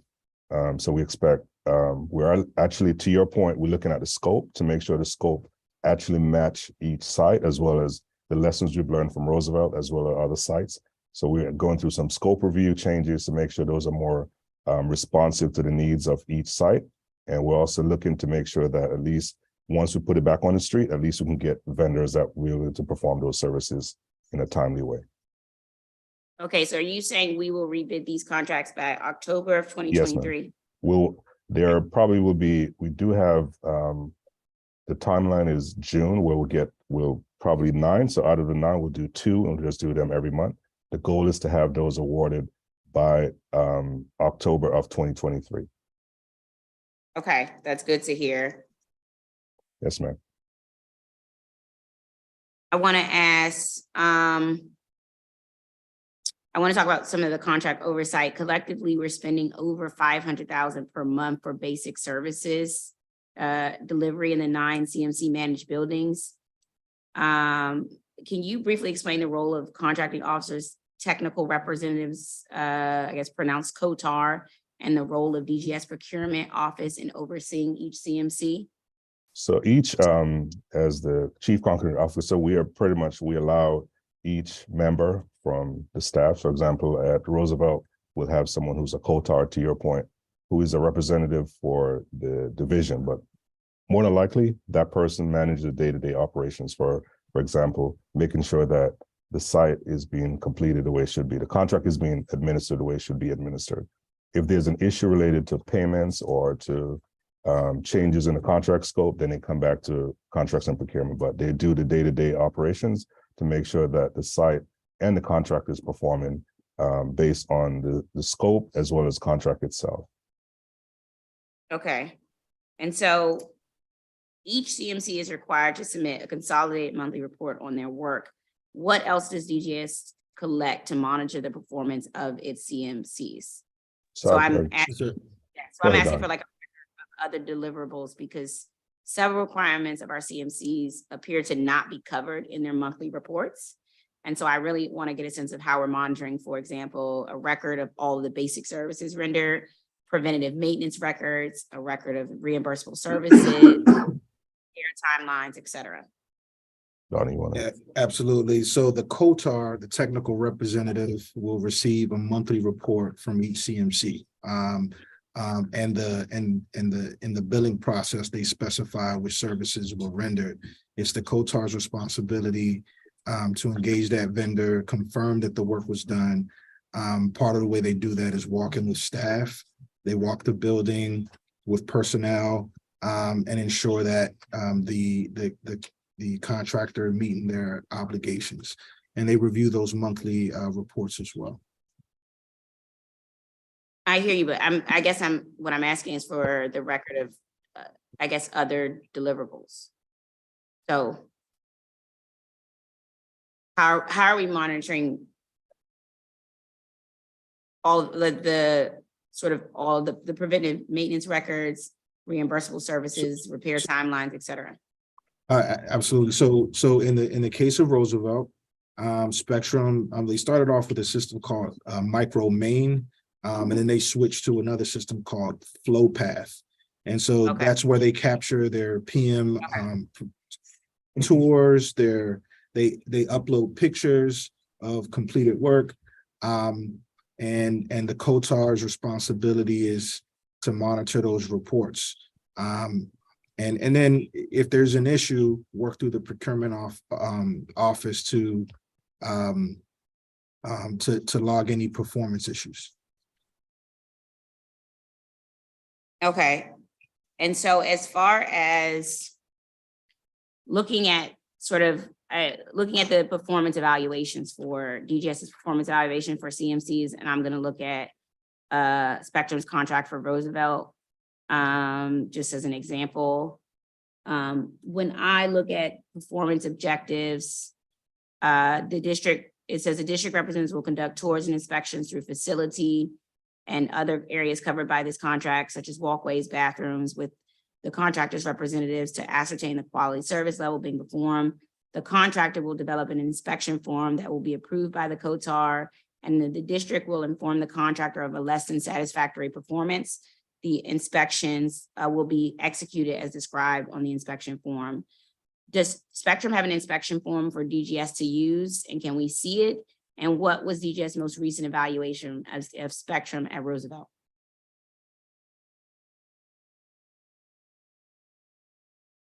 It's an electronic form used on their system, and that's what the COTAR reviews. And we have since had 2 separate COTARs on the Spectrum contract, and my understanding is that there has not been any unsatisfactory reports from their performance. Okay, can you send us the inspection form and what was their rating? Yes, council member, I will pull that information. There's another section within the performance objective for evaluating Spectrum, which says, and that's a section that says evaluation will be based on tenant satisfaction, measured by several surveys and resolution rate of work orders. Is that happening? Are you collecting survey data from Spectrum tenants? I guess the tenants are the school's administration on, if I had to guess who the tenants were, on performance?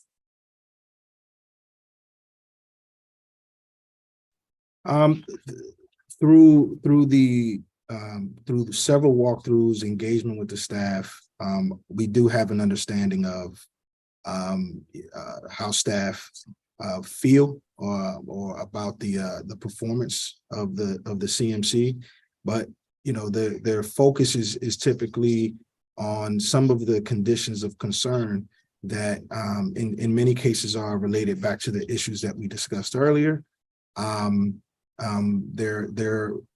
There's a lot of positive feedback about their being present, their daily walkthroughs, their response times for emergencies. So there are pros and cons in terms of the overall experience that a customer may have in the building. But they are meeting their contractual obligations. And I will say too that some of the concerns the feedback we've gotten has been for items that are not part of that CMC scope. We had some very serious scope reductions during the COVID pandemic to allow us to get through based on some budgetary constraints that came out of that pandemic. And so I'm thankful that through the budget process, we will be restoring a lot of those scope items that were removed in the next fiscal year. So I guess your answer is you're not doing surveys, but you consider your walkthrough your survey. Am I understanding that right? Yes, there is not an actual survey, but rather through the engagement of the staff on walkthroughs, we get feedback that way. Okay, has DGS terminated any CMCs for non-performance? No, ma'am, not as of this date, no. Okay. Has DGS ever charged any of its CMCs for inadequate or undesirable performance? No. Okay. As of part of the pre-hearing responses, we got the last 7 monthly reports for Spectrum Management for Roosevelt covering October 2022 to April 2023. Each monthly report is about 7 pages long, including attachment. Spectrum's contract for Roosevelt, which pays them over $50,000 per month, includes the requirement that they result in a clean, comfortable, and operable facility for the district's school system workforce and public at all times. Would you agree that Roosevelt has been a clean, comfortable, and operable facility since it reopened in 2016? I would say even based on this audit, that there were root cause issues that were preventing that from occurring. So not related to the performance of Spectrum, but rather the issues that we mentioned in this hearing. Okay, and I'm looking at some of the items in their recent monthly report. So the monthly report for April 2023, just last month. It says they only completed 2 work orders, a faucet and something building structural. Is that accurate? Because I just want to know what else they did for that month's $50,000 check. Because I will come to So council member, their scope is primarily preventive and routine maintenance. Many of the work orders that we may engage them to complete are through a task order process. They will follow the same procurement process that we would an on-call contractor. And in some cases, rather than using an on-call contractor, we can engage in-house staff. But their scope includes support in electrical, mechanical, plumbing, elevator, lift, and escalator services, fire protection systems, snow and ice removal, landscaping services. There are specialized services like pool maintenance at Roosevelt. These are what make all of the inspections and the work around the routine maintenance of these items are included in that basic services bill, as well as the staff salaries that to allow that to happen or to occur.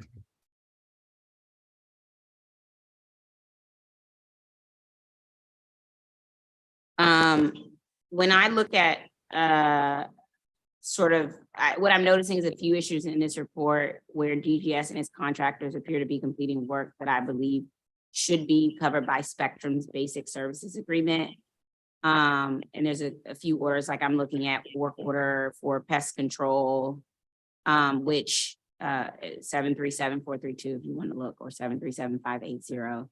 But the point of it is this, section C314 of Spectrum's contract covers pest control services. So why is DGS itself or its contractors doing pest control at Roosevelt if it's part of Spectrum's contract?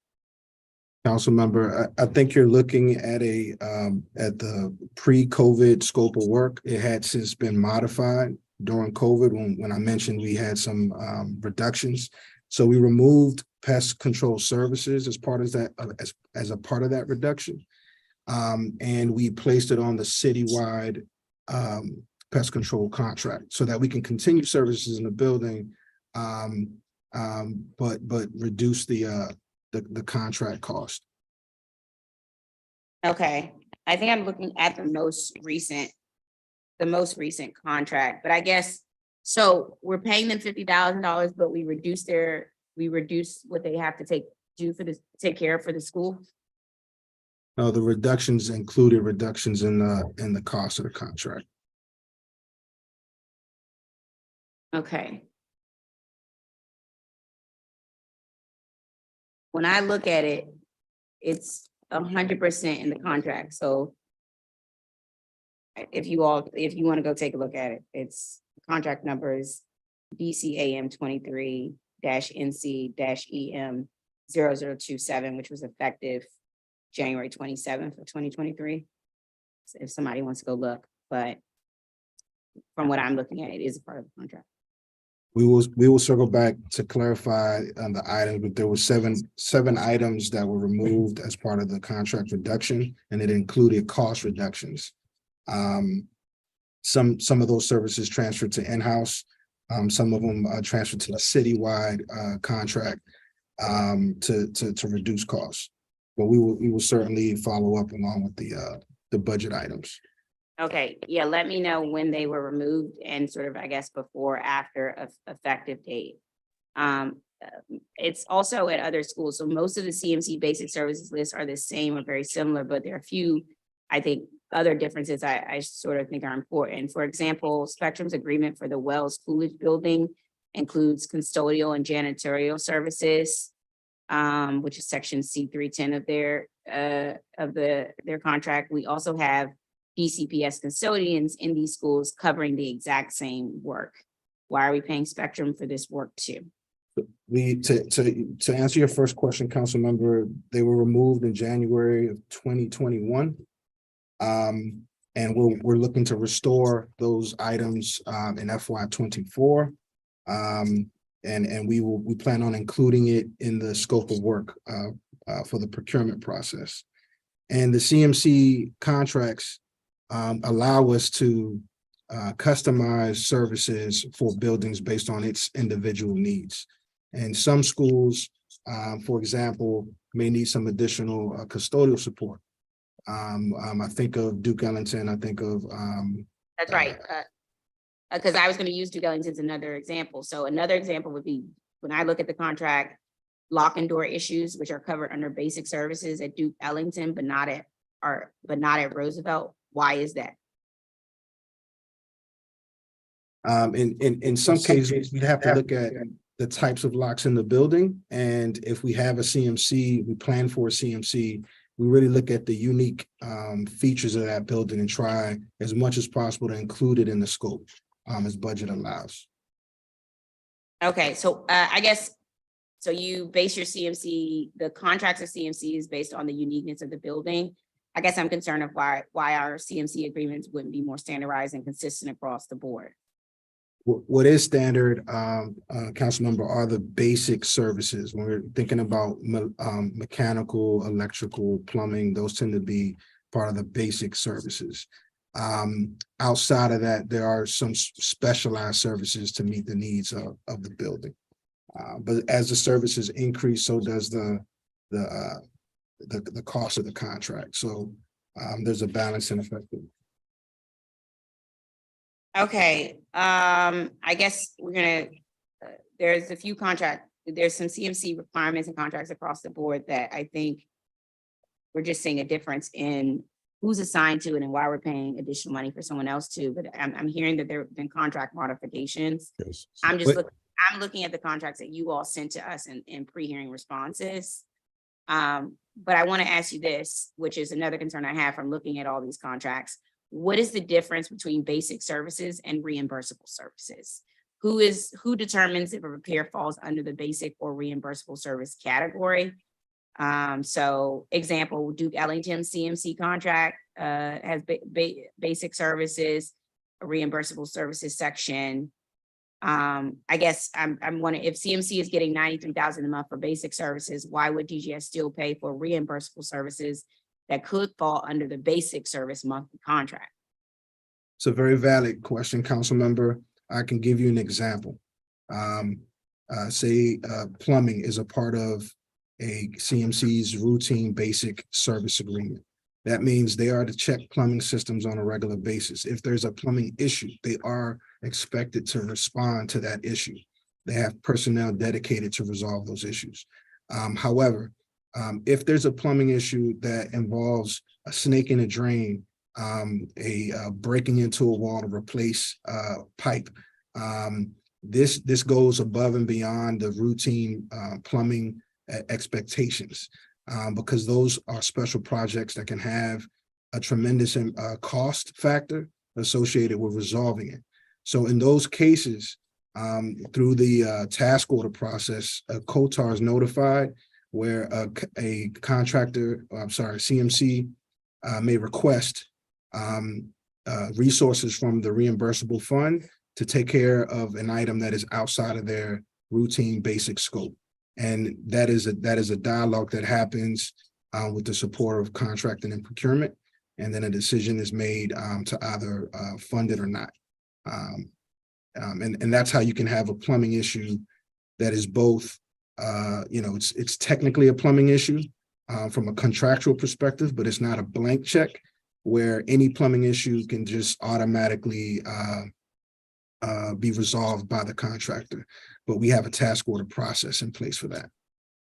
I don't know, that in my opinion goes against what the contract says about plumbing. The contract says the contractor shall maintain and repair the facility's plumbing system, including a number of items. I don't want to read it all. I mean, I'm trying to make a case here. I can understand. Make the case for why, we have these CMCs and why we need, and I haven't come to a conclusion. There's numerous of examples of delays that have been happening. And then when I look at every most recent contract, what we have DGS doing is something that is within the contract the CMCs are supposed to be doing. And I have various examples, and these are of the contracts that you all sent us in your pre-hearing questions.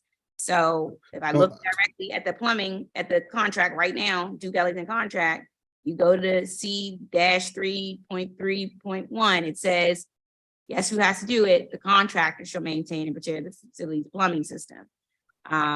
That's correct. But a single water main break, right, that involves excavation of sidewalk, replacement of pipe, replacing that sidewalk. I mean, that is a cost that one could see that a contractor cannot reasonably absorb based on their monthly billing. It's a specialized contract, and so there's no way of essentially creating a blank service check where if we pay you X amount of dollars for plumbing, anything plumbing related across the board is now your responsibility. That's not something that would be that's considered industry standard. Okay, I mean, I hear your example, but at this point, y'all not even doing water fountain. They're not even doing water fountains. So here's what I think we need to do, because I don't know, we're spending a lot of money. It sounds like we need a standing, back to the main point of some of the recommendations in the audit report, we need some standing operating procedures and some internal controls, because there's no guidance here. And my fear is that we are duplicating, wasting money, not actually collecting the maintenance data we need for our CMCs. I'm not saying it's a bad idea. I'm just saying right now, it's not giving. It's a good idea, and it's the best thing for us to be doing as a city. If I'm paying somebody a month, I'm paying my attorney a retainer for $93,000 a month, I'm not paying another attorney another $20K for it, right? Like nobody is doing that. So we don't want double dipping. We got to be diligent here. No. I completely understand, council member, and there are pros and cons associated with using a CMC contract. What do you consider I've only highlighted the cons, so what do you give me what the pros are? Well, I think from a CMC perspective, instead of having individual separate contracts for every single piece of equipment, you have one consolidated management contract where we can hold that vendor, that one entity responsible. So I think it increases accountability. It simplifies administrative tasks, streamlines processes. I think there's cost savings as it relates to finding discounted rates for bulking services together. I mean, for example, at Roosevelt, There's no additional charge for troubleshooting systems on site. Folks are readily available to respond. And then the CMC manages all aspects, the contract, the elevators, the fire life safety systems, the BAS systems, the water treatment, the landscaping responsibilities. When you have a one-stop shop turnkey, it just improves coordination, and it just allows for one entity to be responsible, and the administrative process gets simplified tremendously. And you also look at emergency responses. When there's an emergency, having an entity on site is a tremendous help. And we don't use CMCs just at schools. The Wilson Building, Unified Communications, our huge municipal centers like the Reeve Center and 441. These are all examples of if there were to be a building failure occur, it will have a ripple effect throughout the city. And so having this level of on-site management is extremely helpful. But there are disadvantages as well. Okay. Councilman, if I may as well, I'm sorry. Okay, I just yeah. want to go back and address one of the issues you raised about standardization. No, clearly all these buildings in the city are very unique. For example, the Wilson Building has certain features that clearly is not at Roosevelt. So to accept their proposition that we would then make them standardized, it's a good process to strive for, but we still believe it has to be more customized for each building. And that's why we believe the scope review that we're going through at this point to make sure that we're looking at all these issues for each site that we can address contractually. That's what we're doing. So I do appreciate your concern about standardization, but I don't believe it fits this particular model at this point. Again, schools. You think schools, standardization, I'm genuinely asking your advice. Okay. You think standardization among the schools is But still. then each school is very unique. I mean, Duke Ellington is not the same as Banneker or Roosevelt, as we've seen. So, I hate to take a cookie cutter approach to these processes because I think we need to be more definitive about what we're doing. To be honest with you, I agree. So what we can standardize, though, I do think is collection of. I would agree with you on that. And then probably evaluation processes. Those are things that we can actually customize to make sure we're looking at each vendor at each location. So I would agree with you on that. Gotcha. And we certainly endorse greater standardization amongst design of schools. Okay. I appreciate the responses on the CMCs, and I think the more data that is collected and the more we see, I want you all to go back and reevaluate the contracts that were given, because I do see some areas where the contract says they're responsible for it, and then I see DGS doing it. And I'm very concerned about that. And again, if you could do that, I would appreciate that. Taking back that and make sure we're not. Council member, I'm willing to have that conversation with the staff, on some of these issues. Basic service, like if it's listed as that, then it means that doesn't fall under another category. I want to go general counsel for 1 second here. And see what you in response to pre-hearing questions number 15, DGS said any item identified as being covered under the terms of warranty is the responsibility of the contractor. The expiration of a warranty term does not relieve the contractor responsibility if the warranty item has already been identified. Does this mean Limbach remained responsible without additional funding for HVAC after the warranty period ended in November 2017 for Roosevelt? My understanding is, can you hear me? Yes, I can hear you. Yeah, my understanding is that Limbach was continuing to work beyond the warranty period as well, and they were in cooperation. So there wasn't really, from my understanding, is that there wasn't a back and forth arguing about warranties, but rather trying to figure out what was wrong with the system and to try to get it fixed. Okay. RSM recommended that DGS assess whether legal action is warranted. What is your conclusion based on meeting with OAG? How do I put this? I'd hate to. There are so many players in in this scenario and this fact pattern, as if you will, that I don't want to, if OAG decides to do litigation, I don't want to give an admission, or if we don't. But you know, I do have my opinion, but I'll reserve judgment because I will give deference to the Office of the Attorney General, because they're the ones who ultimately decide, and they're the experts at it. We're working with them on another case, and they're just fantastic litigators. So we really look forward to hearing their report. Okay, let me ask you this. What criteria does DGS decide whether to enter affirmative litigation? As a former litigator, I think you all should be doing more affirmative litigation. What is your current criteria to deciding that? So, you know, if we in the general counsel's office, we work with program and our contracting officers. You know, if we get a concern, or we also ask, you know, we try to monitor and ask what you know, if there's any issues. If we get a concern, then you know, like for example, if the construction team says this thing is going, whatever issue is going wrong, and then we bring in contracting procurement, they say, yep, here's the contract, we do have, you know, these issues, what do you think? We automatically, we have two recourses. We can go to you know, with us to the Office of the Attorney General, and we get their opinion. And it's usually, you know, factors are that the other party do any mitigation. What is the, you know, how long will litigation take? Do we have, you know, causal, is there causation and proving damages? So those are the major factors.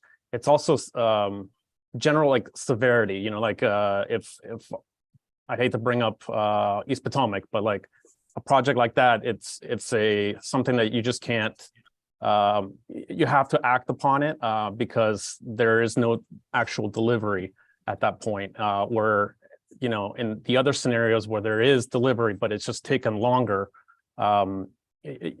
you have to weigh you know, is litigation worth it? Is it going to be costlier? Is it going to, you know, shut down a park or a school? So there are multiple factors. Okay. If I may add as well, there's also an issue with if, for example, there's a surety is involved in a project, the surety taking over that project also delays the project or remove the project from the usage. So there's a lot of context to what we need to do before we get to that point. But we've been very active with OGC and OAG to make sure that when there's an issue, we make sure we pursue it if we need to. Okay, do we have any affirmative litigation happening in this year? Yes, right now we have the East Potomac litigation. That's what it's popularly called, but it's Hughes Group associated to HGA. Okay. Part of the issue appears to be that DGS doesn't collect evidence of regular maintenance or issues or ensure it's happening. So we have a hard time putting the blame on manufacturers or other vendors when things go wrong. Do you agree with that assessment? I don't know about the past. Since I've been here, I've been able to see, for example, you know, when we've had the one affirmative case that we did have pretty decent information. We are doing better, you know, collecting information and retaining it. But yes, there is always room for improvement. Would it be helpful to have a warranty manager or specialist? Of course it would. Okay.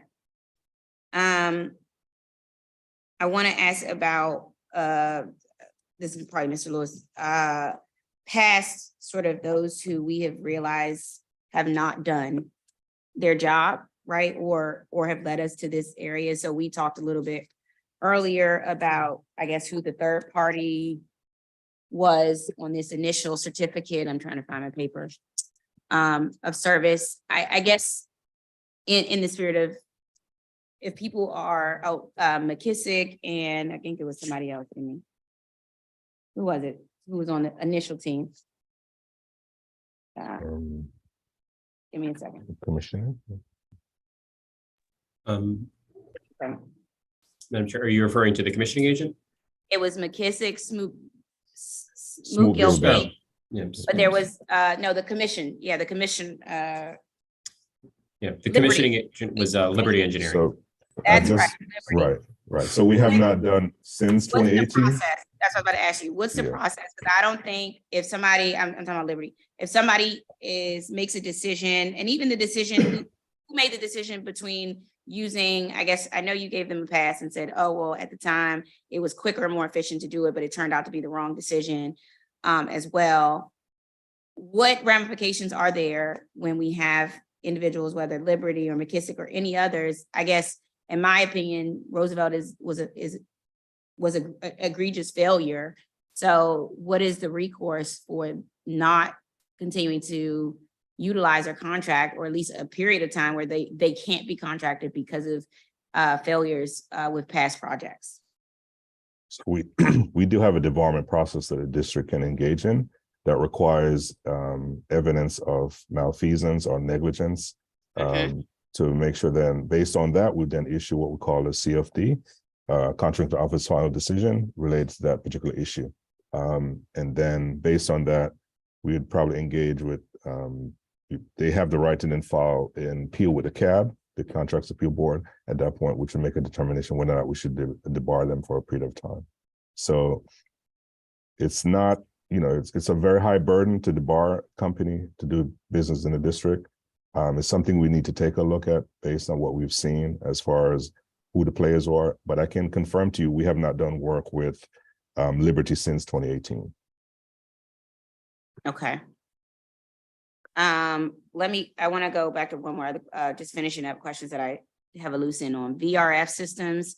So my understanding is moving forward, we're not doing LG VRF systems any schools moving forward, any current modernizations, future modernizations, VRF LG is off the table, but we are still continuing VRF systems in future modernized schools. What's our stance on VRF systems right now as an agency? So the stance on VRF systems is that we no longer permit them to be a basis of design for any new modernization. So any modernizations that are currently in construction or currently in design are not going to have a VRF system running that building. I mean, we based off of advances in technology and also meeting the district's energy goals, we almost exclusively go with heat pump type system. Again, we do like to give our specifications a bit of flexibility, because every building is unique and sometimes has their own specific requirements. But no longer LG is no longer a permitted product, but just wholesale, we're no longer doing VRFs for any modernization projects at schools. Okay, and then schools that currently have VRF, not just LG, but all a VRF system in general, we are putting in maintenance requirements like pH level, et cetera, so that those who are doing the maintenance work at those schools know that it requires a lot more effort and a lot more repeated maintenance of specific things to make sure it's functioning. Is that what I'm hearing is what we're doing to address sort of the VRF systems we have throughout our system?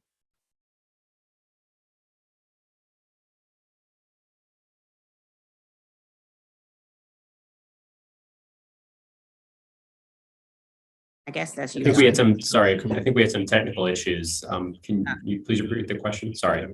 I'm making sure what I'm hearing is that moving forward, schools that have VRF systems, not just LG, VRF in general, we have a number of schools and a large amount of our schools with those systems. We now know and have learned that there are certain maintenance requirements for those type of systems that are a little bit more complex, one may say. And so we now have maintenance requirements that we communicate and train people on who work in those schools, whether CMCs or custodial staff, that now know that within these systems, we have to do that. Like that there's correct. a correction. Affirmative. Okay. Okay, that's what I want to make sure. What's the plan? Our RSM recommended that DGS develop an action plan specific to Roosevelt that identifies outstanding recommendations from past reports and plans to address them. DGS response to pre-hearing question number 24 about this seemed to imply you're maybe not going to develop an action plan, which I don't know why that would be the case. So, because I don't know without a plan how you expect to fix the underlying issues at Roosevelt. These issues, as I said, persist to this day. I told you I speak to staff every day, and previous efforts haven't fixed them. I think you should make an action plan as recommended by RSM. Director, can I get some confirmation that you're going to create an action plan, one that we can follow and one that we can have some concrete steps they're going to be taking for moving forward with Roosevelt specifically? Yes. Great. And when do we think we can put a plan together have a plan together for Roosevelt? Well, we're in the final stages of issuing a task order, which will address to the last outstanding HVAC and VRF related defects. And with that last action, on-site operations teams will be able to better track and monitor those HVAC services, and that'll provide more data across the HVAC equipment. So when we institute that, that will be the last stage of that. And that timeline for that is mid-June. Okay, June 2023. Yes, this June. That's correct. Okay. And this plan will cover the recommendations from past reports. That's right. Okay, great. The standing operating procedures, want to make sure we covered that. Is DGS planning to develop? I think I heard you talking about what we're now doing with building turnover, and it sounded really good. I was really excited about sort of the steps that you communicated around what we're now doing for building turnover. Are you all planning to develop sort of a standard operating procedure for building turnover? And if so, when will that be ready? Or is it already ready? Sure. So many steps in this process are documented. I will evaluate how it's packaged, and we're happy to share that with the committee. Okay. And then have you all developed a process to record sort of your lessons learned from each full modernization? Well, a number of responses were granted to the Office of the Auditor in our responses. And while I didn't make the report, we'll be happy to share many of the lessons learned and the steps that we've taken to remedy some of the issues, some of the valid issues that were mentioned. Okay. Give me 1 second. I think I want to make sure I finished all of my questions. And I'm going to check to see if I have any colleagues. I don't think so, so we could be good.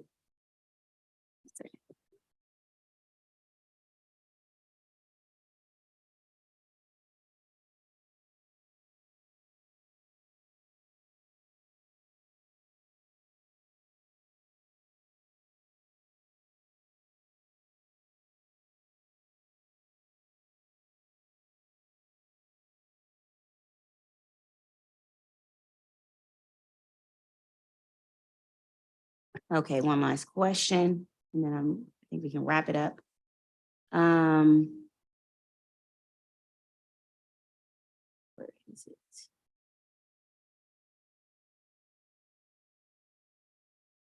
I want to ask, actually, I will email you this. I'll email you this question so that we can get a copy of that as we move forward. Okay, I want to thank you, Director, and your team. I think we learned a lot here, and I guess I want to wrap up by what I think we've learned today. I'm not saying you affirmatively agree with what we've learned today, but I'm going to summarize what I think. I think we've learned that first, I think despite spending over $130 million on a full modernization of Roosevelt High School, the building's HVAC system has never worked properly. But what I'm hearing is that there have been several reasons over the years why it hasn't worked properly. And there's updates to systems that are coming, things that are happening that will resolve the continuous and ongoing HVAC issues, but which I think we can all agree, $130 million modernized schools should not have this many issues from the gate. Auditor Patterson and the RS team completed a study identifying many flaws from the design build stage through turnover and on to regular maintenance. And we had some missteps and issues at every stage. And DGS must learn from this case study, and it sounds like has learned from this case study. But there's work to improve the learning conditions at Roosevelt immediately. And we have to do that. And so no matter what, when we talk about engineering and all these other factors, the reality of that is the way it translates to students and teachers, like they don't care. They don't care what's happening in the background. What they care about is that they can't comfortably learn and can't comfortably teach. And so in that regard, any sort of delay of any kind is sort of unacceptable for them. I think one thing I want to lift up is DGS has to do a better job of overseeing its contractors and availing itself of contract measures, including warranties. And the report includes several recommendations for how to do that at Roosevelt and in other modernization projects moving forward. This RSM report, in addition to their report published in November of last year about work order management, provide clear recommendations that this committee plans to continue pushing for DGS to implement, but also am happy to hear some of the progress that is being made. Third, on the issue of Consolidated Maintenance Contractors or CMCs, DGS oversight and management has to improve here. I think we need to rebid each of these contracts as soon as possible. I've heard that that's something we're going to do.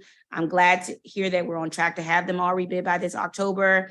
We're going to follow up with you about the questions of whether we're looking at the right current contracts, which your office provided. But I think we can agree that there's no reason to keep stringing along 4-month emergency contracts for each of these facilities. Further, DGS has to tighten its oversight of CMCs in general. Their contracts include provisions to make them pay for non-performance or untimely performance, and we should be availing ourselves of these provisions. We're paying way too much for basic services in these buildings to have ongoing problems and still rely on a lot of outside coverage to get work orders completed. Contractor accountability is one of my major focuses in this role, and so I'm going to continue to press for better results here. I would like to continue to, the first team does a lot. So I think a warranty manager is necessary. I think it will support everybody else's aims within DGS and allow the first team to focus on all of the other things first team has to focus on. I want to say this on a positive note. I want to share my appreciation, Director Hunter, for you and your team. We do see progress, and I'm eager to continue working on that together. I'm particularly excited about the expansion of documentation into Salesforce this summer. And so that's something that I would like to see. I think this issue with Roosevelt was egregious. It was unacceptable. I know many people were not here in 2016. Anybody who was there in 2016, I think everyone is no longer with the agency. If they're not, I don't know that they should still be there. Anybody who's contracting should not still be a contractor because it was just an egregious circumstances. But I'm going to wrap this hearing now. If there's anyone interested in including their testimony on the record, I want to thank my public witnesses. They should email facilities@dccouncil.gov by next Friday, June 3rd at 5 p.m. They should continue to communicate with my staff and communicate with DGS. Personally, they are always available to respond and answer any questions from the community and from staff at facilities as well. I think these type of oversight hearings where we have a moment to assess what went wrong to make us better, makes government better as a whole. And the result of that is a district government that serves district residents, including students, teachers, and everyone alike better. So thank you again to DGS. Thank you again to our public witnesses, RSM, and our auditor office for coming together so that we can do better. Thank you.